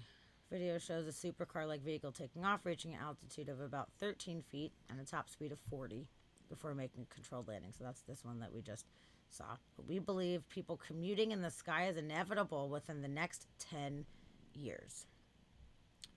So that's interesting. It's obviously not ready yet, but they want it to navigate high-rise cities. So the final model will carry 4 to 5 people at 3,000 feet, reaching top speed of 220 kilometers per hour. And they're hoping that at first, by 2028, it's going to be like on-demand transport, so like Ubers, essentially, or whatever. And then by 2030 for private owners. So they're hoping by next year they're going to test the full-size prototype. The whole thing would go 10 years without an accident. Let's consider. Yeah, people can't even drive land cars. Yeah. No, for sure. dangerous. It really concerns me a lot because if there's I can't even say if, unfortunately, when there are accidents in the sky, I mean, they're going to crash through people's houses. They're going to smash buildings. They're going to hit people, pedestrians on the street. Like, I don't know how we're going to counteract that in any kind of way whatsoever. I do not. We're going to have to put some hardcore technology into them. It's going to be freaky. That's gonna be weird. And what I truly think, I think there needs to be like one of those alcohol like blow and goes in every single one. If you have had any alcohol whatsoever, you cannot turn this thing on. You cannot operate it whatsoever. Like, there's no room for failure with this one. Can't have a couple beers and you're like, I've totally fly the flying cars. Fine, I'm a great driver. Like, no. Yeah. I think that there should have to be very specific licenses to be able to do it. You know, I'm not opposed to having the flying cars. That sounds really cool. But there's a lot of shit that can come from it. I definitely want to drive one, but I want to be the only one on the road, on the air road. Yeah. Yeah, they're going to plummet to their deaths and probably smash other people also. Yeah, that's the thing. What are you going to land on? True. And it's not like they're just going to, like, stop flying and fall straight down. Like, they're either going to hit something and shoot off sideways and land on something, or they're going to be, like, trying to land and go crazy and, like, landing on something. Like, it's not going to be a controlled landing if you're crashing. I wonder if they'll do ejector seats or something like that that have parachutes, or if some kind of parachute in an event of a crash will actually pop up and try to slow the car's fall. Lower the car down. That'd be nice. That would be good.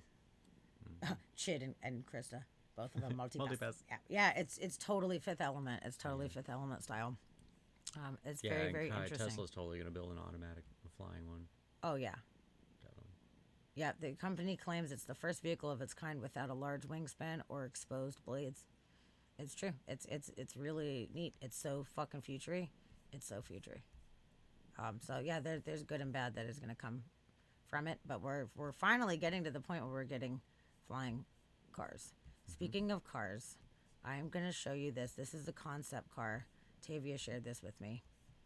And this is the craziest shit I've ever fucking seen. There's a video where the guy like kind of walks you through it. So I'm going to set this up, and I really want us to listen to him like walking everyone around this car.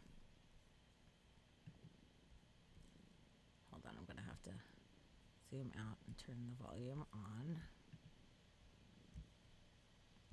Where's the fucking volume right now? Okay, so we got that going. We're gonna start this mofo. I'm in the back. This is crazy. All right. This is wild. Look at these scales. Wow.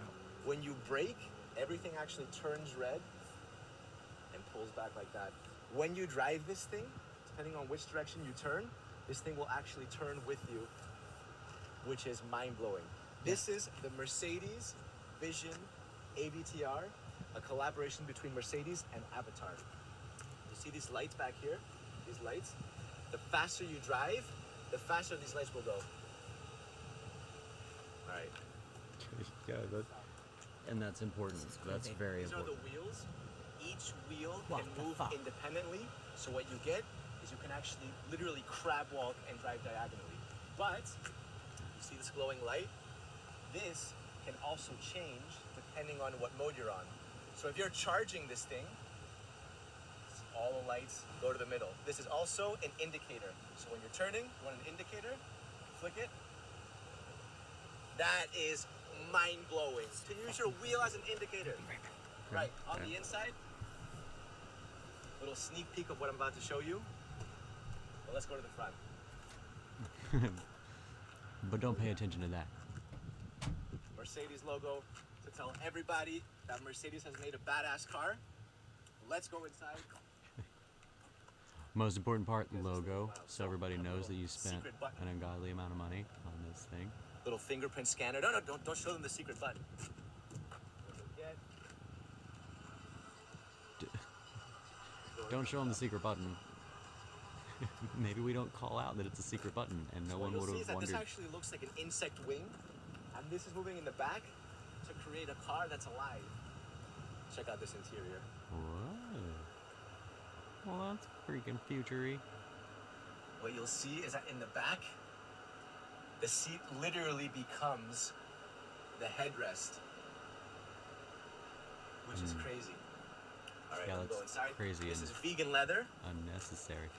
and this wood right here is made from an invasive root. So by extracting it, Mercedes is actually able to save some plants. Okay, that's Right. nice. There is no steering wheel, but that's because you can drive this thing With your just mind. With this. When you put your hand on it, everything comes to life, and now Dude, this is the craziest way to operate this car. What the fuck? So first I'm gonna pull forward, and we're off. Wow! So when I turn it left like this, when I tilt it, we turn like that.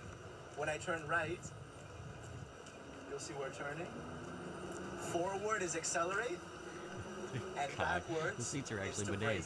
I hope they are. Now that is the future. That is crazy. What the hell, you guys? Wow. Yeah, that's trippy. That is one of the Super trippy. craziest I don't feel things. like that steering situation is very good though. I don't know. It makes me a little bit nervous because people are so used to certain things that would be really hard to transition.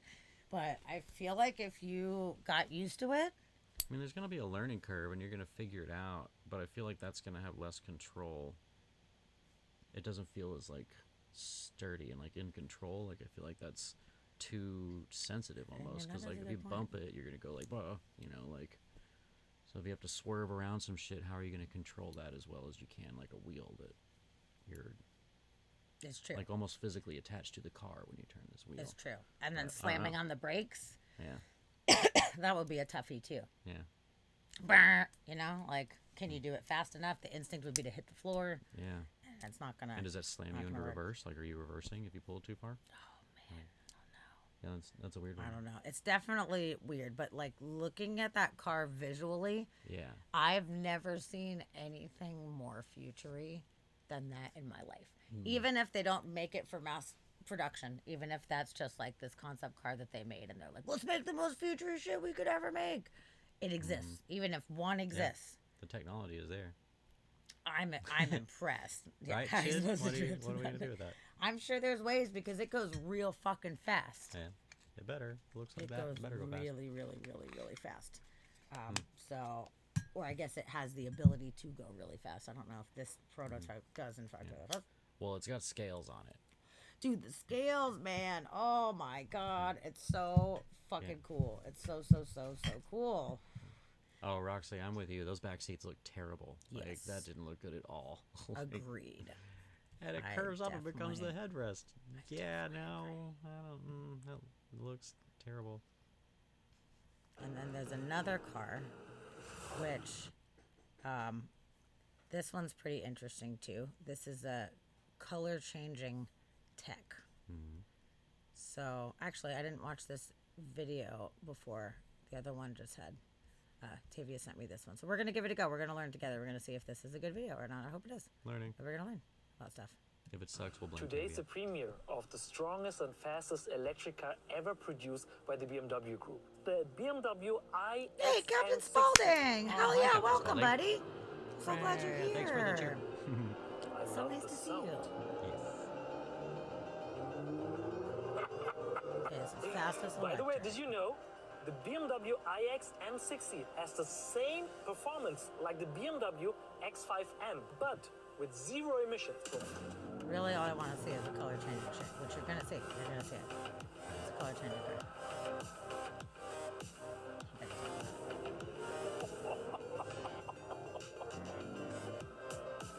He's loving it. He's having a blast. I'm going like To sum it 105. up, the BMW iX M60 is the essence of three worlds: BMW i, BMW X, and of course BMW M. Of course. Of course. And with the BMW iX M60, the ultimate driving machine meets the ultimate digital experience. And that applies to all future cars of BMW. What does that mean? Find out now. Okay. Okay. You think that's just a trick? No, this is. I think I'll stick with that. The BMW iX Flow featuring e-ink is the approach to bring the body of the car to life. But to tell you more, we have Stella with us.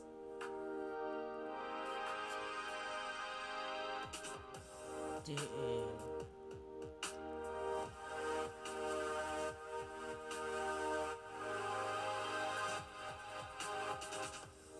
In the future, BMW customers may change the color of their car with the push of a button. Okay, so right now it just goes between black and white. We're bringing personalization Yeah, to excellent. unforeseen levels. Yep. That's the same technology, And when we were developing this car, we worked many days and nights digital on this ink. car. And I remember at the end of one work day, yeah, I it's left the what they car used running, on the, just like pulsing. the Kindle And books or I left it whatever, running all like the night as readers, a robustness where it test. looks like white When I paper came with back in black the letters morning, on it. 6 o'clock, I just and you looked at can the read car it and it in was like it's low light, alive. highlight, whatever. Dude, that shit's crazy. Yeah, that's super cool.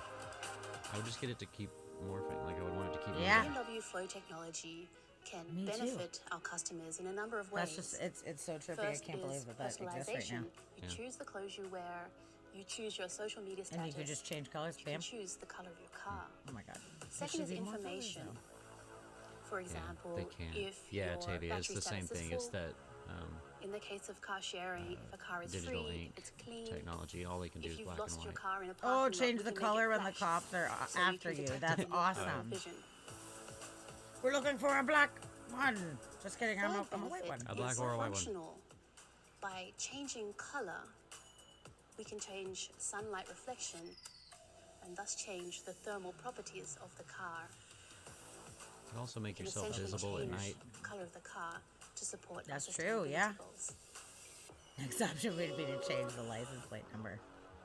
With the BMW iX Yeah. Flow, Steve, you I've get the- actually yeah, seen one. license I want plates one. where they hook them up to like an electrical charge, and then they paint the license plate. It's made with an ink that goes transparent when you run electricity through it. So whenever they're like speeding, whatever, if they pass a cop, they'd be able to hit the button, and everything on the license plate just goes away. It just like ghosts away till a plain white plate, and then it comes back after they let go of the button or whatever. Like that. That's trippy. That's fun. That'd be good for the toll roads. Yeah, crazy. It's crazy. They're coming up with all these crazy new vehicles, and I think it's so future. It's so neat. It's so fucking. Oh, the flipping plates. So this the one, flipping this plates, yeah. next one, this is crazy.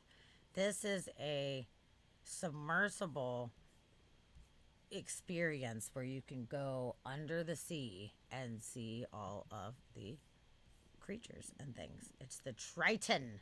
The Triton 660 lets up to 8 passengers and a pilot enjoy an exceptional views all the way down to 660 feet. Oh shit!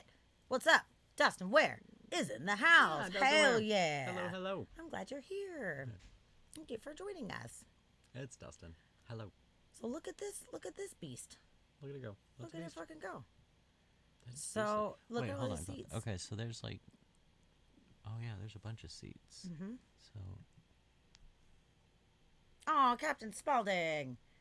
Chad, I'm really glad you're here. I have missed you. Yeah, I'm so it's glad good to that see you. popped in to hang out Whoa. with us. And thank you for the cheers. You're so sweet.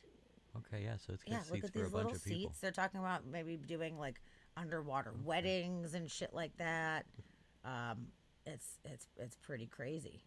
So the cockpits look more like mini home theaters than conventional submersibles. They also have convertible seating, allowing for multiple setups that could range from group cocktails to private dining for two. The larger sub could even be an underwater chapel for a wedding among the fish.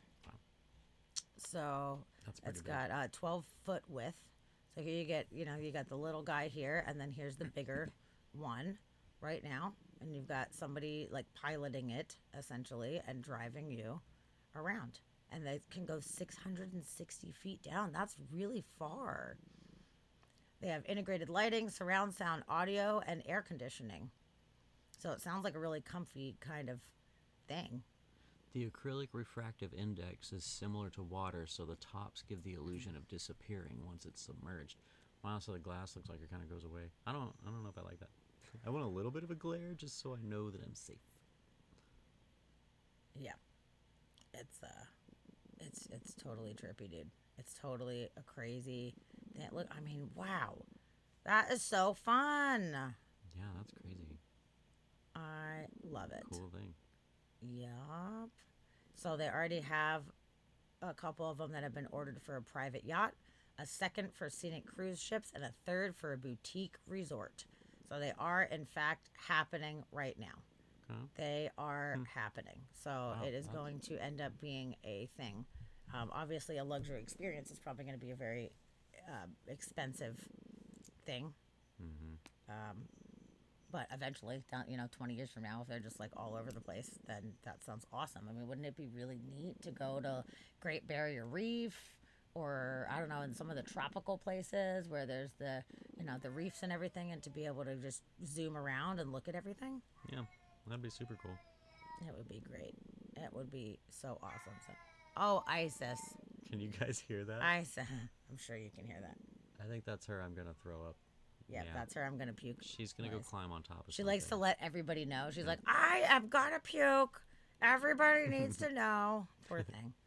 Roxy, that sounds good. If you're going, I'm going. I'll go. It We'll would be hold really, really freaky, but I would give it a go. I think it would be really fun, and I will hold your hand. I'll totally do it. Yeah, what a cool thing. So then another futury water craft.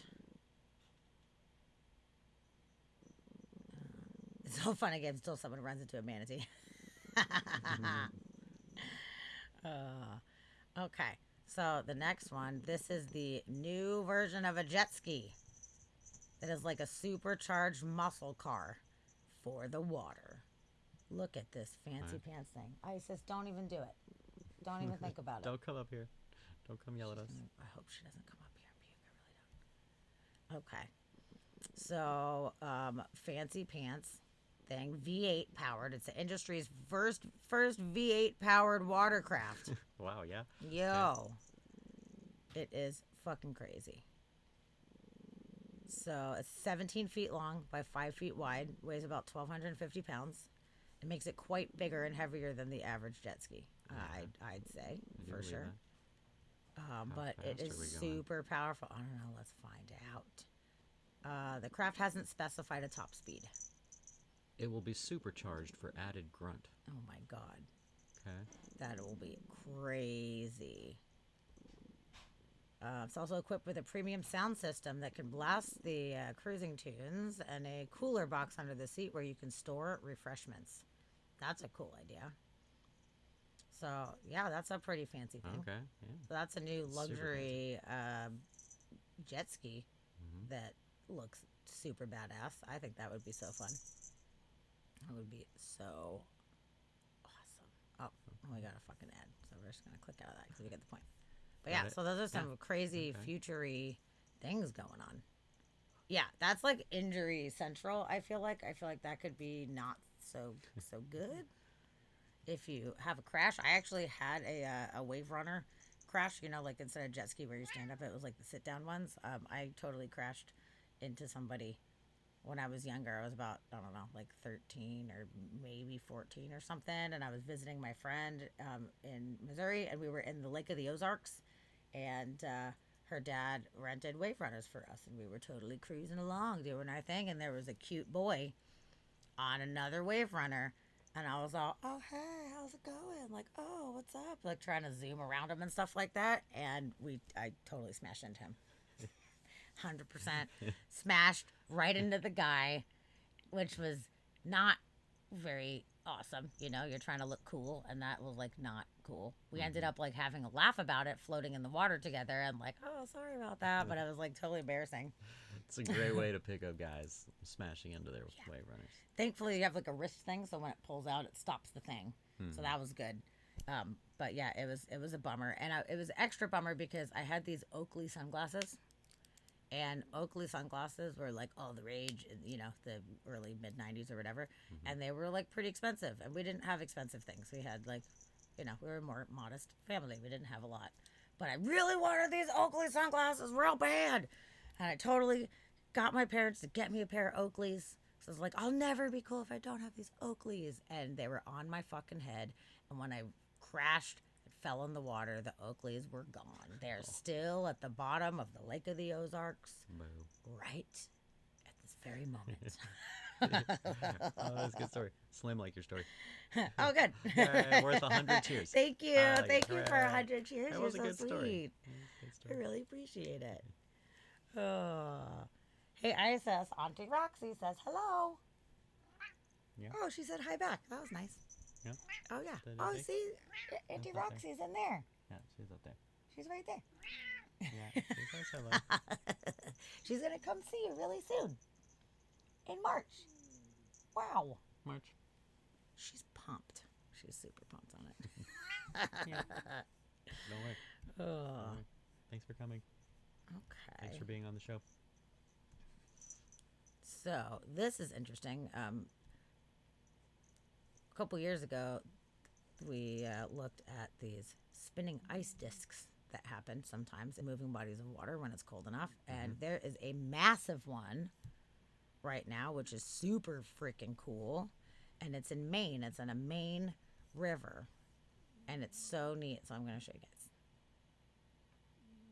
Oh, Krista says hi too. You remember Krista. She's known you since you very first came into our lives. Okay, check this bitch out. Look at how big that ice disc is. What? Oh, wow. It's huge.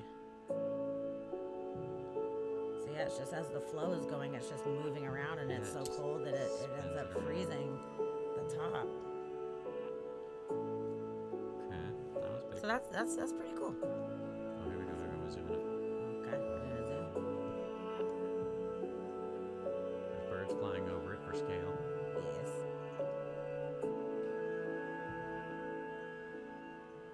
Wow, it looks like the moon. Wow, it does look like the moon. That's awesome. And then it froze in place, so it was spinning, but it stopped. Wow. Yeah, USO. It's a USO. AB. Wow. Nature's so cool. It does such cool shit. No, It's really it's pretty. huge. That's a giant disc. It is. It's really big. And you can see where it started and it kind of broke away from the edge there.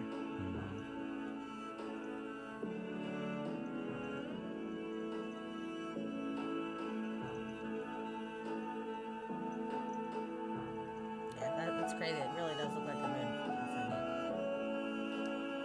Love it. What a fun thing. Yep, that's fun.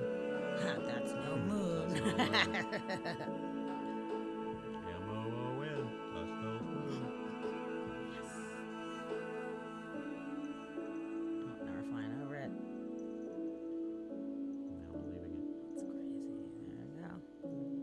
to the river. Huh?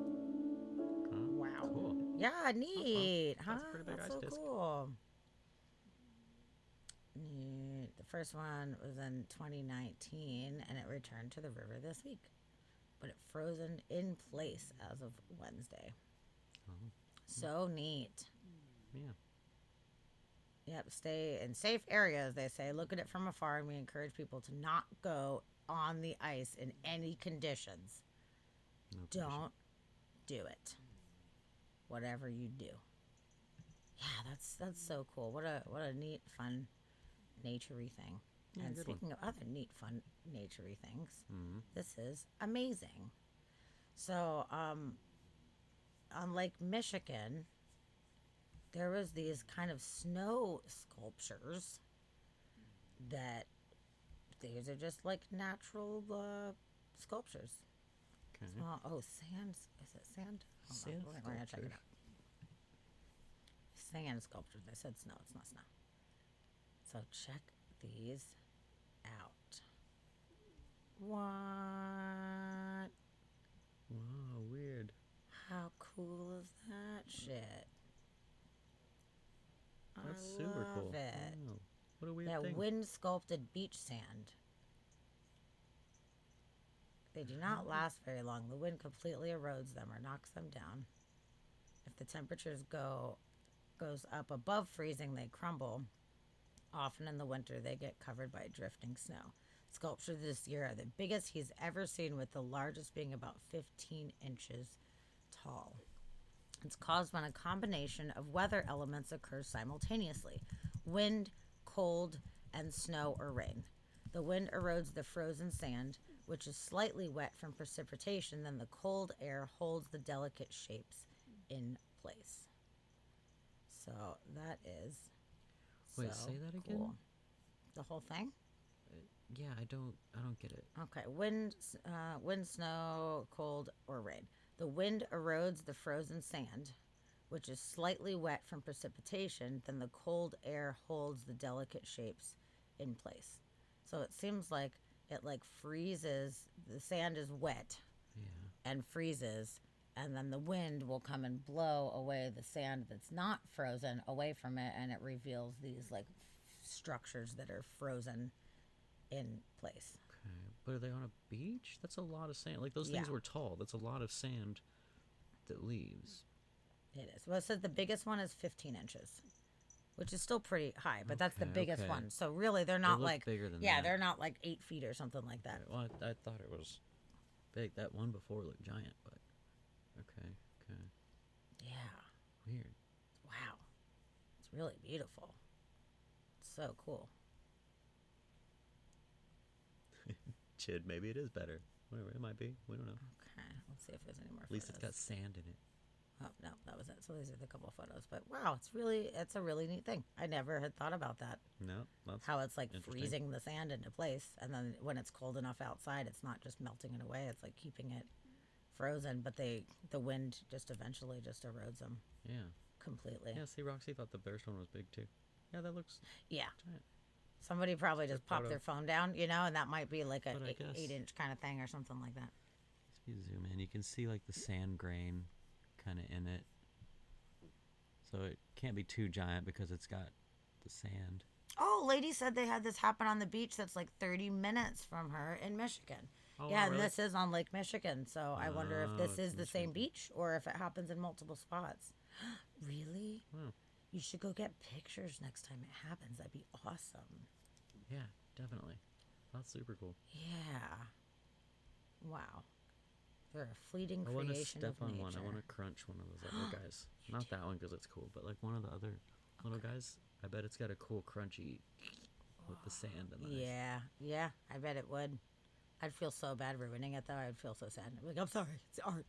Oh yeah, Nature lady art. said it's from the beach by her, St. Joe. Wow, cool. All right. Yeah, St. Look at that, Joseph, you're in the Michigan. news. No way. One. That's so cool. Oh my God, can you go take some pictures of Yeah, it? we need pictures of these next time That they would happen. be amazing. That'd be cool. I mean, it looks like this And go one just step on came out one. on the 13th. So I wonder if they're still there. Yeah. They might be. Yeah, go step on one and tell me how it feels. Wow. I bet it's cool. That's so cool. What a fun thing. Yeah. And that's right in your backyard. I love it. I love it. Okay. Oh, man. This is kind of a crazy animal situation we've got here. I have opinions. We all have opinions. Me and Andy and Tavia had opinions on this last night. Okay. I did not watch the video, so I'm curious at looking at the video to see. Pardon me. Okay. So a California city has been plagued with crows. Yeah. Imagine that. Birds exist, you know, where people also exist. Birds aren't real. Apparently, it's been big murders of crows that are leaving shit all over the place, you know, shitting on the sidewalks and whatever. And they're also being super loud at night, and it's annoying people. Mm-hmm. So they have tried falcons, and they have tried other things to try to get rid of the crows. And they can't. To no avail. So you know what they're going to try? Lasers. Yeah. Definitely. Okay. Lasers. Let's watch this video and see if it explains the whole thing. If not, we'll go through the article here. The crows apparently begin their day at the local landfill, and then they fly in around dinner time to downtown Sunnyvale. So the city is trying to laser in on a solution. They flock to downtown Sunnyvale looking for a morsel or two. In their path, they leave unwanted evidence of their visit. Lots of it. Not even the resident wooden owl can scare these crows away. They're really intimidating. It's very, very reminiscent of The Birds, like the movies. They've even been known to swoop onto someone's plate. They're just really loud and kind of, I don't know, just everywhere. And they make sure you know when they're here.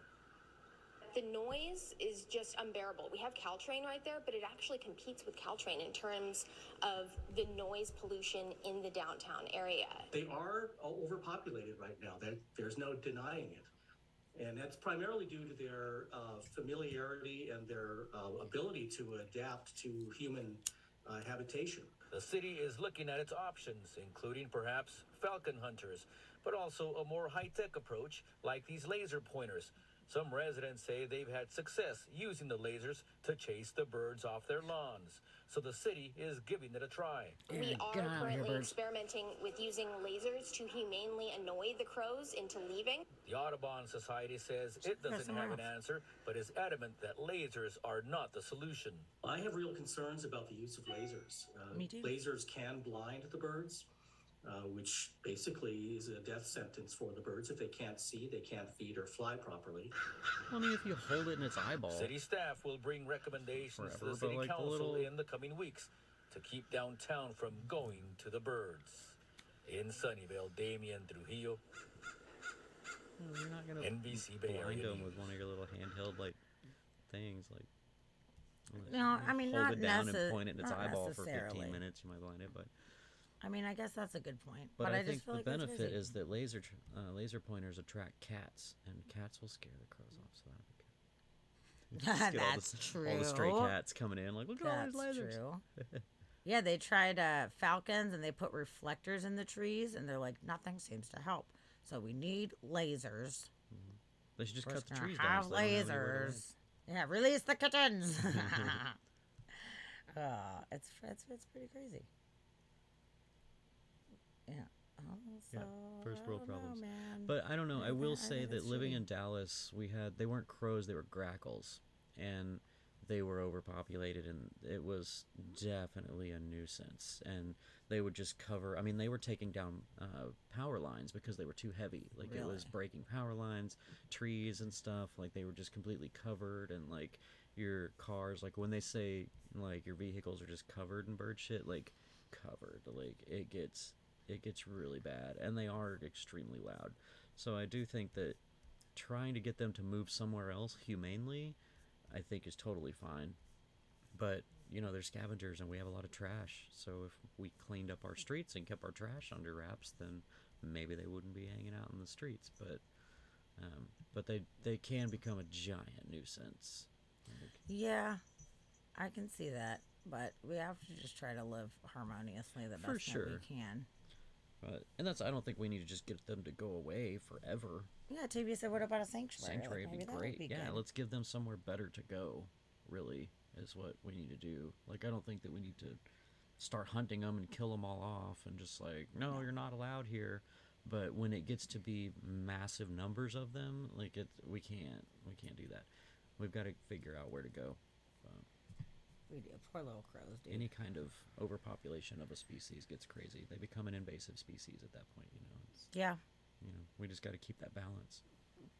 That does suck if they're like, caw, caw, caw, caw, like all night, like annoying everybody to death. Like, that does sound shitty. And when you get thousands of them together, it's loud. It's real loud. Yeah.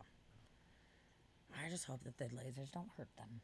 They don't hurt their little eyeballs. Yeah. No, I don't think we should be shooting them with like hardcore lasers that's going to hurt them, but those little like handheld lasers just to be like, get out of here like that.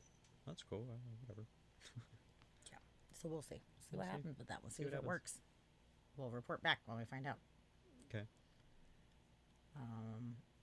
Okay, so this next article, this is a weird one, and it's a little bit misleading, the verbiage used in here, but it is it's quite strange, and we don't know what exactly is going on. So we're just going to talk it through together here. Okay. So there are these sharks that are being found on the shores of South Africa that are missing their livers, stomachs, and testes that appear to be surgically removed. Wow. It says surgically removed. I'm going to go ahead and amend that to say appears to be surgically removed. Okay. It makes you wonder, though, what's going on? Where are their organs going? And it seems like there's like precision, which is very strange. And 2 of them are also missing their hearts. But what they're saying is that orcas have been known to take certain organs from some other creatures. Weird, really.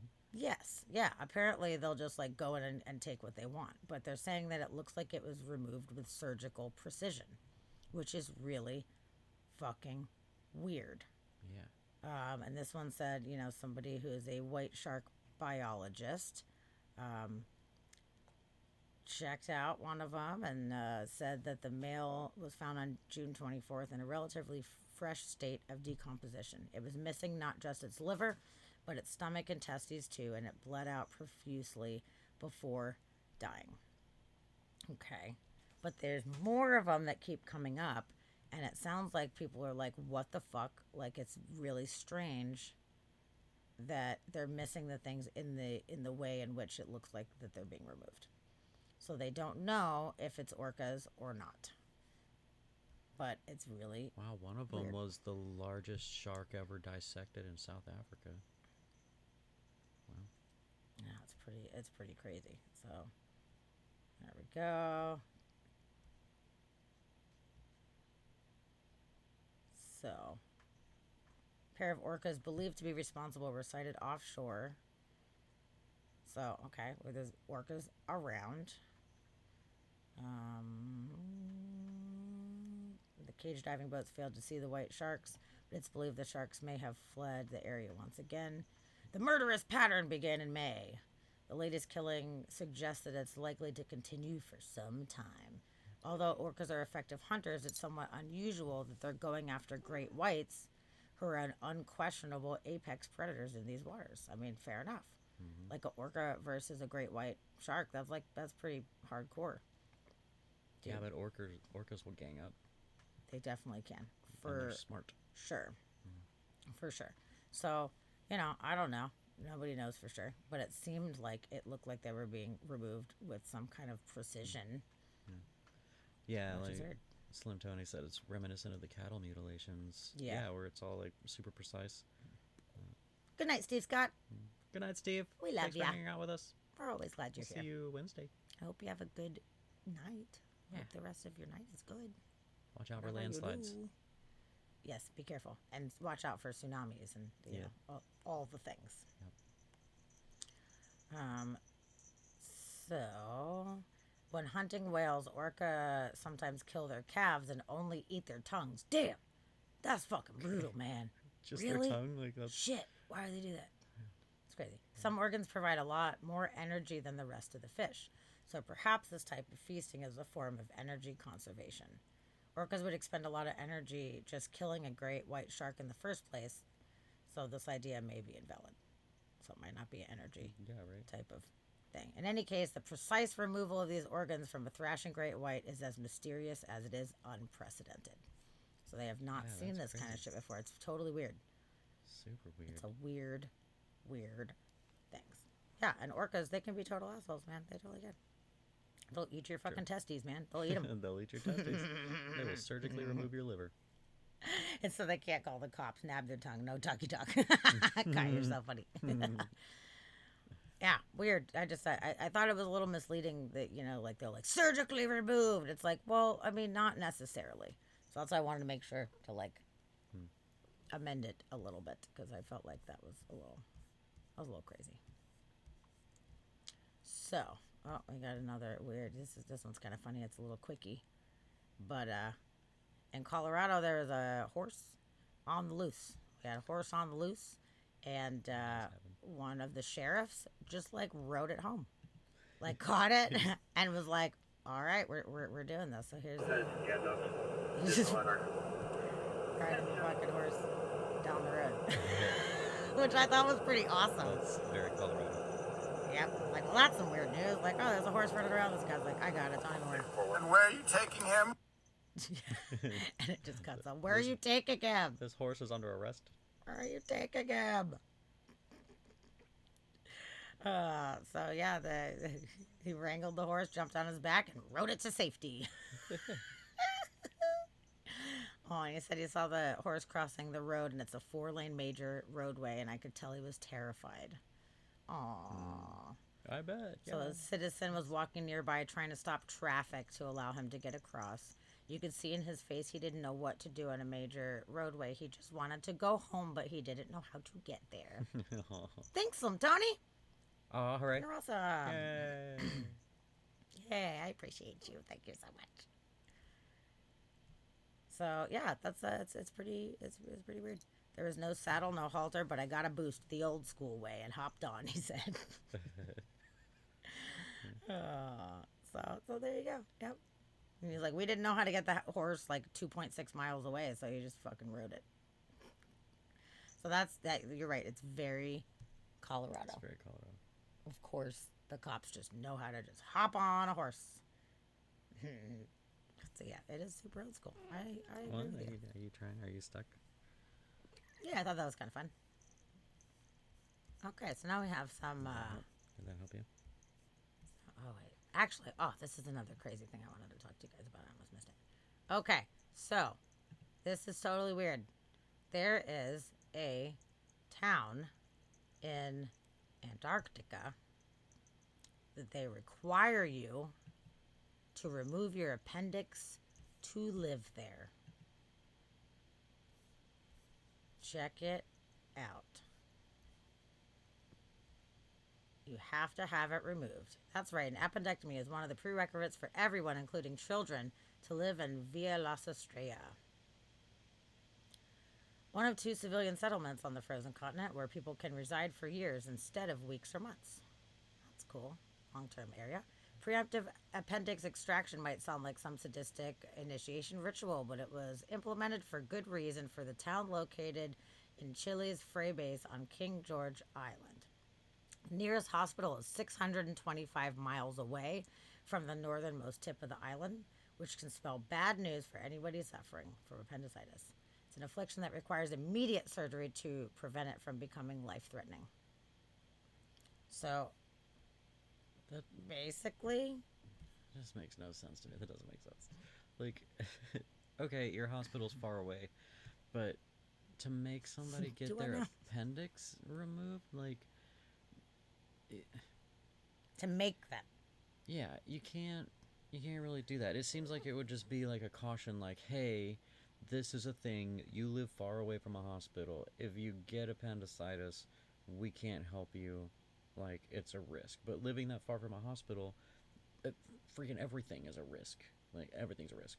You fall off the sidewalk and smash your head, and now you're bleeding from the head. That's a risk. Like, you can't make somebody get an non-essential elective surgery. Yeah. Just because there's no hospital. Yeah, my body, my choice. I don't want to lose an appendix. Yeah. Well, what about your other organs that you don't really need, but they can go wrong on you? That's the thing. Like, a lot of things can go wrong, and I think that they are quite aware that a lot of things can go wrong, and things do go wrong in people all the time. Yeah. But the appendix is one unnecessary organ that has a track record of being very deadly if it's not addressed in a very timely manner. So, usually other things don't just like explode on you. But if you get appendicitis and that shit acts up, and especially if you have an appendix burst, like if you do not have medical treatment like right away, like you'll fucking die. Mm-hmm. You'll die. And of course, other things can happen, but this is a more common issue. So I don't agree with them making people remove their organs, but I understand why that is the organ of choice, you know, like why they're like, we can't fly you 600 and something miles, and what if weather's bad or whatever. I think that you should have to sign a waiver that's saying, I acknowledge that in the event of this situation, I might not be able to get to a hospital. Oh, okay. Slim Tony, you're a nurse. You work in hospitals. Coming from somebody who has seen a bunch of stuff go wrong, like all kinds of things can go wrong. Being far away from a hospital can be risky. Getting an appendix removed, like you said, I see their point, but how many other things would you have to focus in on? Like, so many other things can go bad. Like, does it make sense that the appendix would be the only thing that they would focus on? Like, it seems like a weird... Yeah. That seems like a weird thing to be like, you have to get your appendix removed. It does. Like, what about everything else? It is a weird one. But yeah, I Love Uncle Scar said my brother almost died because my mom didn't believe his appendix was about to burst and made him go to school. She thought he was faking it. Wow. Yeah, that's rough. Yeah. Because, yeah, it's a serious thing, and I completely understand that. But you can't just be like, all right, people, if you move here, you have to have it removed. Like, my dad's burst, too. My dad's fucking blew up. Yeah. But he had a tumor on it. Yeah. I think it was they found something while they were in there. But yeah, I think it was his appendix that just ruptured, and there was like pieces all throughout his body cavity. It's really fucked up. Apparently they had to take out my dad's organs and put them in like a little like bin, and they had to rinse out his body cavity. Because if there's any little tiny pieces left, it could cause infection, and also because they found a tumor in there. If that, like, pieces of that stayed in there, then that could be really bad, too. Because then it could just cause more cancer. So apparently they had to take his organs out and, like, wash his body cavity out. Yeah. So that's not good.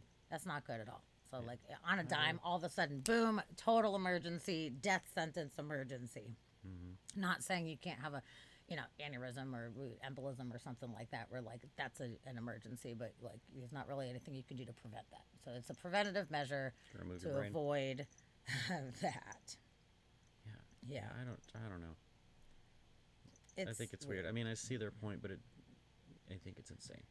Like, you just have to tell people, hey, you're over 600 miles away from a hospital. If something goes wrong, sorry.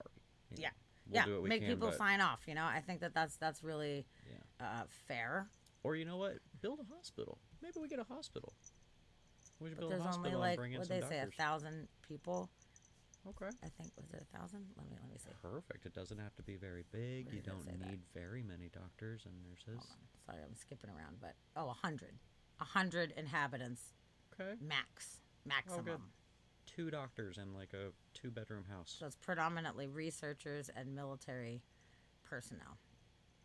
I mean, the military, they got doctors, and it's military. Pop up a military hospital. I agree. Come on. I agree that there should be. I mean, every battlefield has had hospitals put up on it in no time whatsoever. Just pop up. I wouldn't want to live that far from a hospital. Man, when we were in Norway, we were in Lofoten, Norway, which is like super remote fucking archipelago off the northern coast of Norway in the Arctic Circle, and I had like a moment of just like oh fuck, they're like, we're really far from hospitals right now.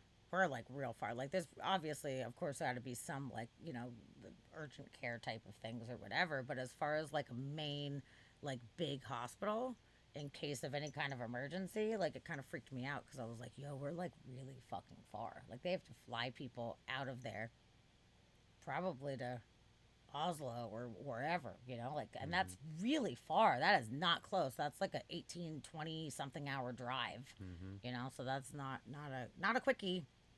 Yeah. So many things can go wrong with any organ. Maybe this place was tired of dealing with 60% appendicitis emergency rate. Yeah, I'm sure they were. But yeah, that's probably like they were tired of dealing with it, and they were like, you know what? New rule. If you're coming here, you can't have an appendix. Like, I'm tired of dealing with this. Yeah.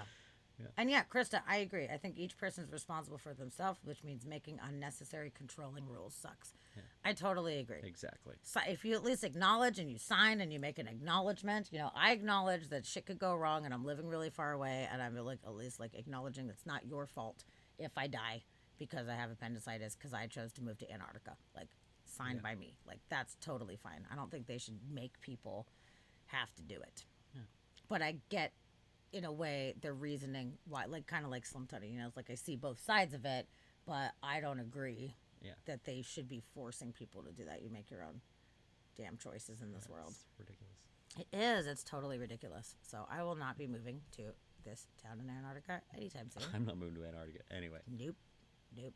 100%. Yeah, Krista had a good point. Is it illegal to show up without a jacket? Like, can you show up without a jacket, or you just like immediately put in jail, or just like banned? Like, you can't come here. It's dangerous to be here without a jacket.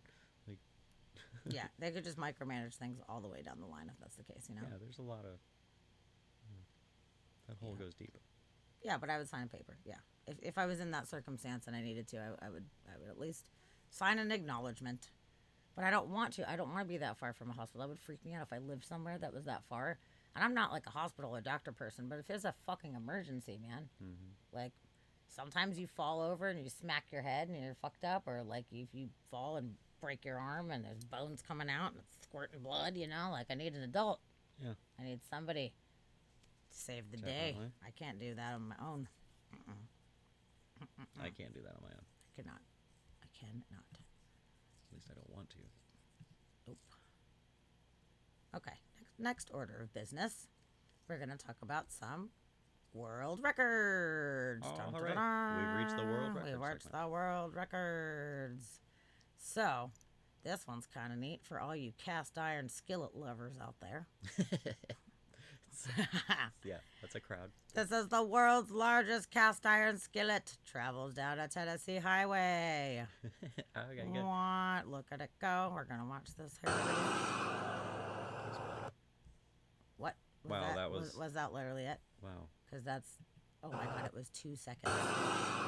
Yeah, let's just drive it down the highway. Well, there it is. You there saw you it. go. You saw it here. Yeah, you saw it here first for a second. So let's read about this thing. 14,360 pounds cast iron skillet is said to be the world's largest. Yes. Okay. And it is going to South Pittsburgh Lodge Cast Iron Store, the future home of the Lodge Cast Iron Museum. The largest cast iron lodge in the world. Oh my God, you could make the biggest chicken fried steak ever in that thing. 18 feet from the handle to handle. Damn. And they made it to serve as a draw for the attraction. Okay. So they're like, hey, you should come check out our cast iron museum. Look at our giant cast iron that we have. Right. It's ours. What in the Southern home cooking is happening here? I don't know, but it's going to have white gravy. And I'm excited. My God. Yep, the museum is under construction, and it will offer visitors from across America a destination to immerse themselves in the history and behind-the-scenes making of some of the most beloved cast iron products, cast iron cooking, and the robust culture that surrounds it. Okay. The Cast Iron Museum. I mean, museum's people. website. Is there a website? Go ahead. We could check it out. I want to see what a cast iron museum Okay. is doing. What it, Oh, fuck off! I don't want your shit. Leave me alone. Lodge is building an all-new museum destination to open in 2022. Yay. Hooray! Good. We're all going, right? This is where the Twitch meetup's going to be. South Pittsburgh, Tennessee. Okay. Okay. The lodge's hometown since 1896. The museum will offer a series of interactive experiences that takes visitors through 3 exhibitions: how it's made, a recreation of the foundry experience, lodge history and legacy, highlighting the ingenuity that kept lodge thriving generation after generation, and cast iron culture, spotlighting the diverse uses of cast iron from the campfire to the kitchen. Apparently, there's a lot of people, I guess, that would be interested in that. I'm glad it's got 3 exhibits. I have cast iron. Yeah. I enjoy it. I don't need to go to a museum Yeah. about it, but I will say it's in Tennessee, Mm-hmm. which is notoriously known for using cast iron skillets for so much shit. So maybe people are like real fucking Bashing people. serious about it, man. Mm-hmm. I will say I don't need to go to a cast iron museum, but if we were somewhere and we were walking down the sidewalk and it was like, "Come to our cast iron museum," I'd be like, "We have to go to a cast iron museum. We at least have to peek through the window at what's happening." Honestly, it's so ridiculous. I would check it out. Yeah.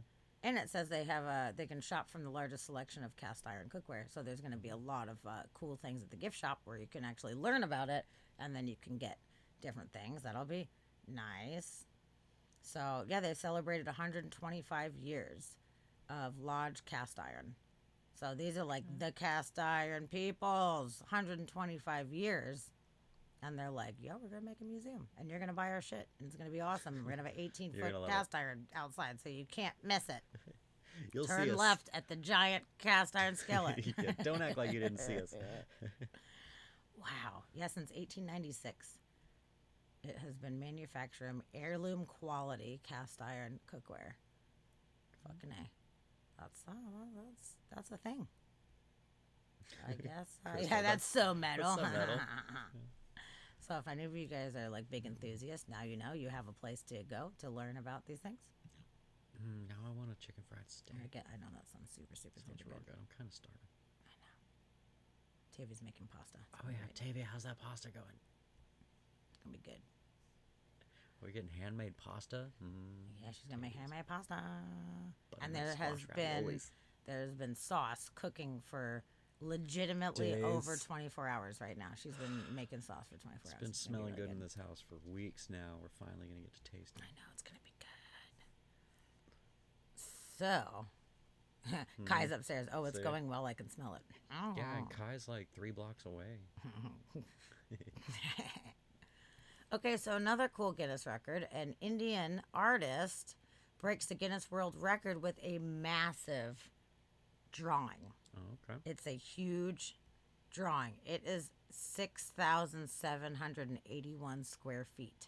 Wow. Yeah. Let's that's just take a moment That is a drawing. and think about That's a big that. drawing. It was made in 24 hours and 33 minutes, and it was spread out over 5 days.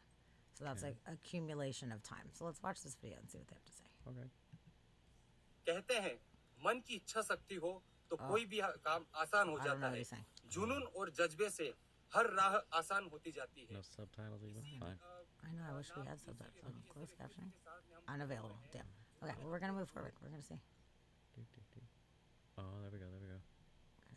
World report में अपना नाम दाखिल किया है ऐसे ही शख्स का नाम है रवि जी सोनी जो फैशन डिजाइनर है इनसे हम जानेंगे इनके पूरे सफर के बारे में इन्होंने क्या तकलीफें झेली Wow. इस तरह से अपने मेंटल स्ट्रेंथ को स्ट्रांग रखते हुए इन्होंने इस Cool. That's awesome. पेंटिंग को बनाया Wow. कहाँ पर बनाया बात करेंगे That's a big piece of paper. बताइए आप That's huge. किस तरह से आपने ड्राइंग पूरी कंप्लीट की और कितनी बड़ी है ये ड्राइंग What? ये बात है Nazca lines. जब मैंने Guinness book of world That's true. में अराउंड 11th of December को मेल डाला था कि मैं चाहता हूँ कि दुनिया के सबसे Let's move forward. See if we can watch him doing it or something. तो मैंने एक प्रपोजल दिया था लगभग A4 size Yeah, or like I think these are progress shots. I wonder what the final. इसको लगभग 6 theme महीना is. लगा मेरे को पूरी तैयारी करने के लिए Oh, so it's like white plastic sheeting. Yeah. मैंने इसमें Okay. काफी तैयारी की अपना आपको फिजिकली फिट किया बिकॉज़ इसके अंदर physical involvement Yeah, it looks like a vinyl with like some marker or something. Yeah. Yeah, vinyl or that like sheeting or something like that. Yeah, no, Rox, it's not paper. It's shiny. It's like a plasticky something. It looks like vinyl.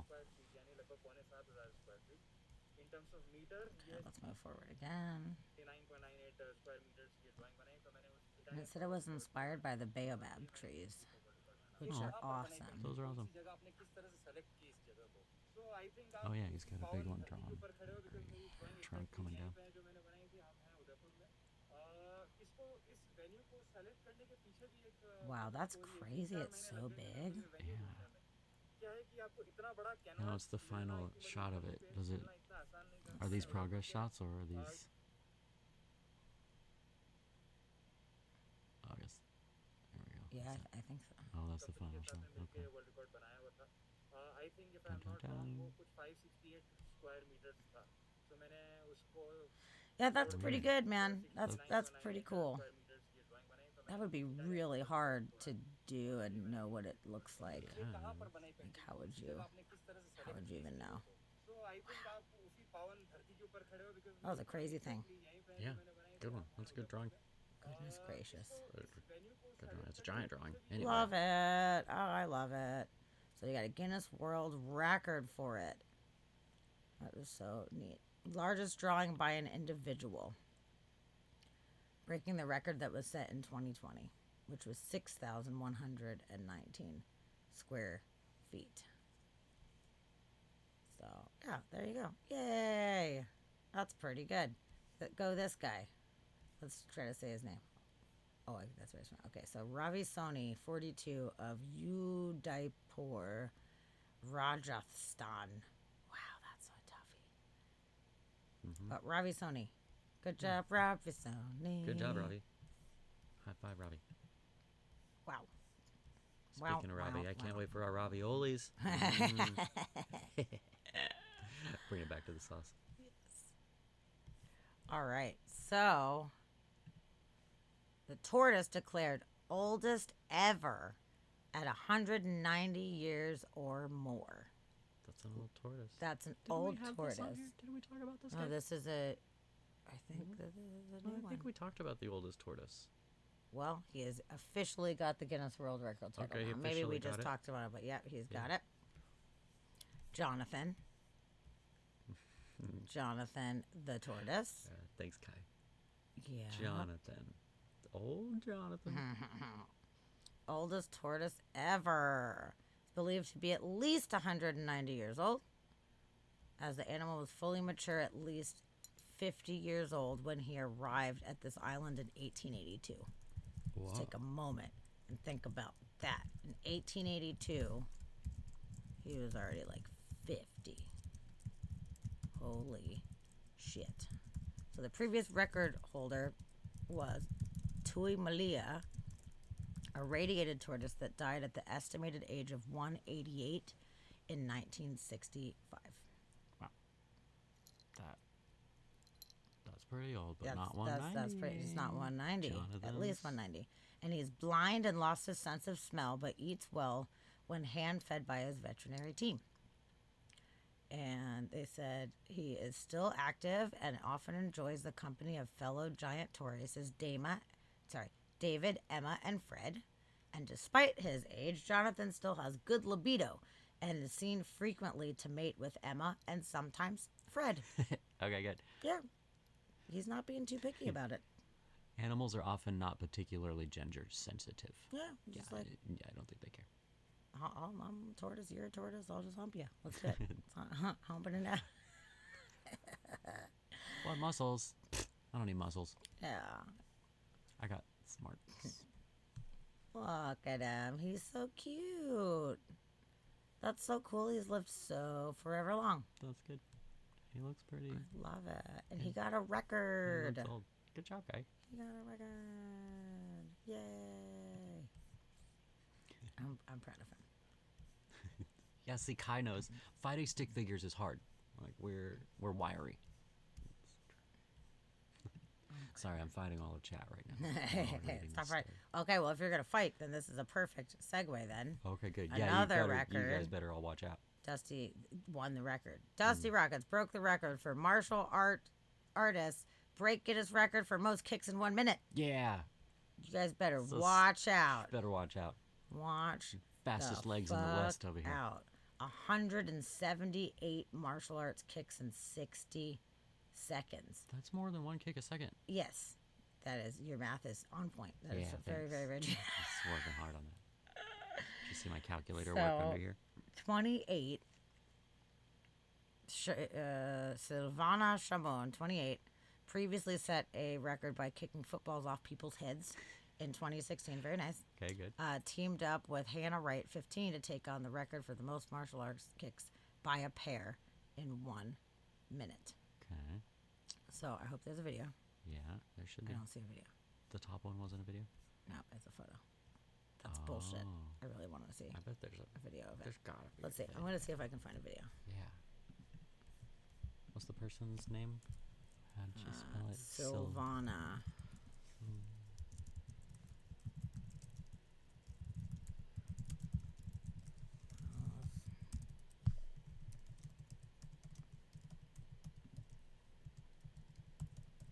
Oh, there's a video of her doing the footballs. Okay, let's see if there's a video of this. Okay, yeah, the footballs. But not the kick. Nope, not the kicks. It maybe it'll be released later, but maybe it's so new that there's just no. But Yeah, you know what? maybe Let's check out these motherfucking Oh, thanks, footballs. Rox. Yeah, check out our YouTubes. Speaking of YouTubes. Yes. If you missed a thank past you. episode. You are fantastic. there. Yes, we do have lots of stuff on our YouTube. All of our old shows. They're great. That's right, Kai. I type so fast. Can't even see my fingers. Okay. That's why you don't want to get into a fight with me. This is her previous record here.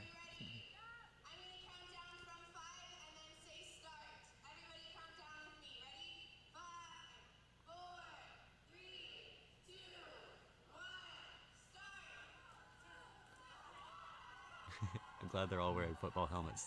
Yeah. Safety first. Oh, that one dropped their ball Yeah. before she even kicked it. She got it though. She got it. She kicked the shit out of it anyway. These people are moving and dropping their balls. Don't be moving. Well, the camera person is moving too and sucking balls at showing the things.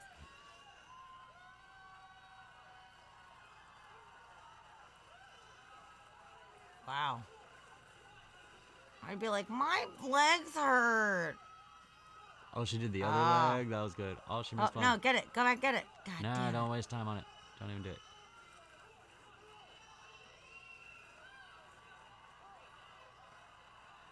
Seriously, I can't feel my leg anymore. Oh. Just it. Dink. Dink. This is fun.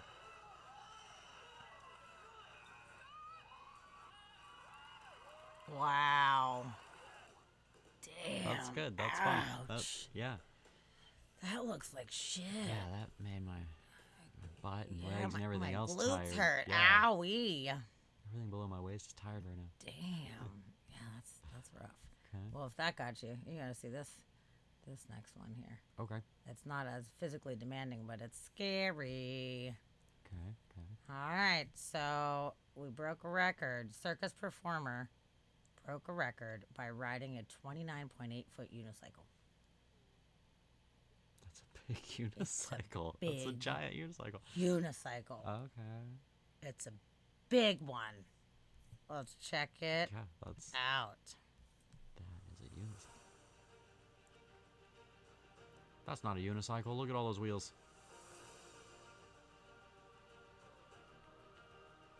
I guess you're only riding on one. The rest are just gears, essentially. You have to climb a ladder to A your seat. gigantic ladder. Okay, got up there. Yep, he climbs the fucking ladder. Use a And fisheye now- lens to get it on. Here he. Oh my god, I would be so fucking nervous. I would hate this so much. Oh my god. Yeah, Roxy, how do you mount it? Oh, big ass ladder. Yep. Big ass ladder. Look at him go. Oh, a trampoline. Now that would be way cooler, guy.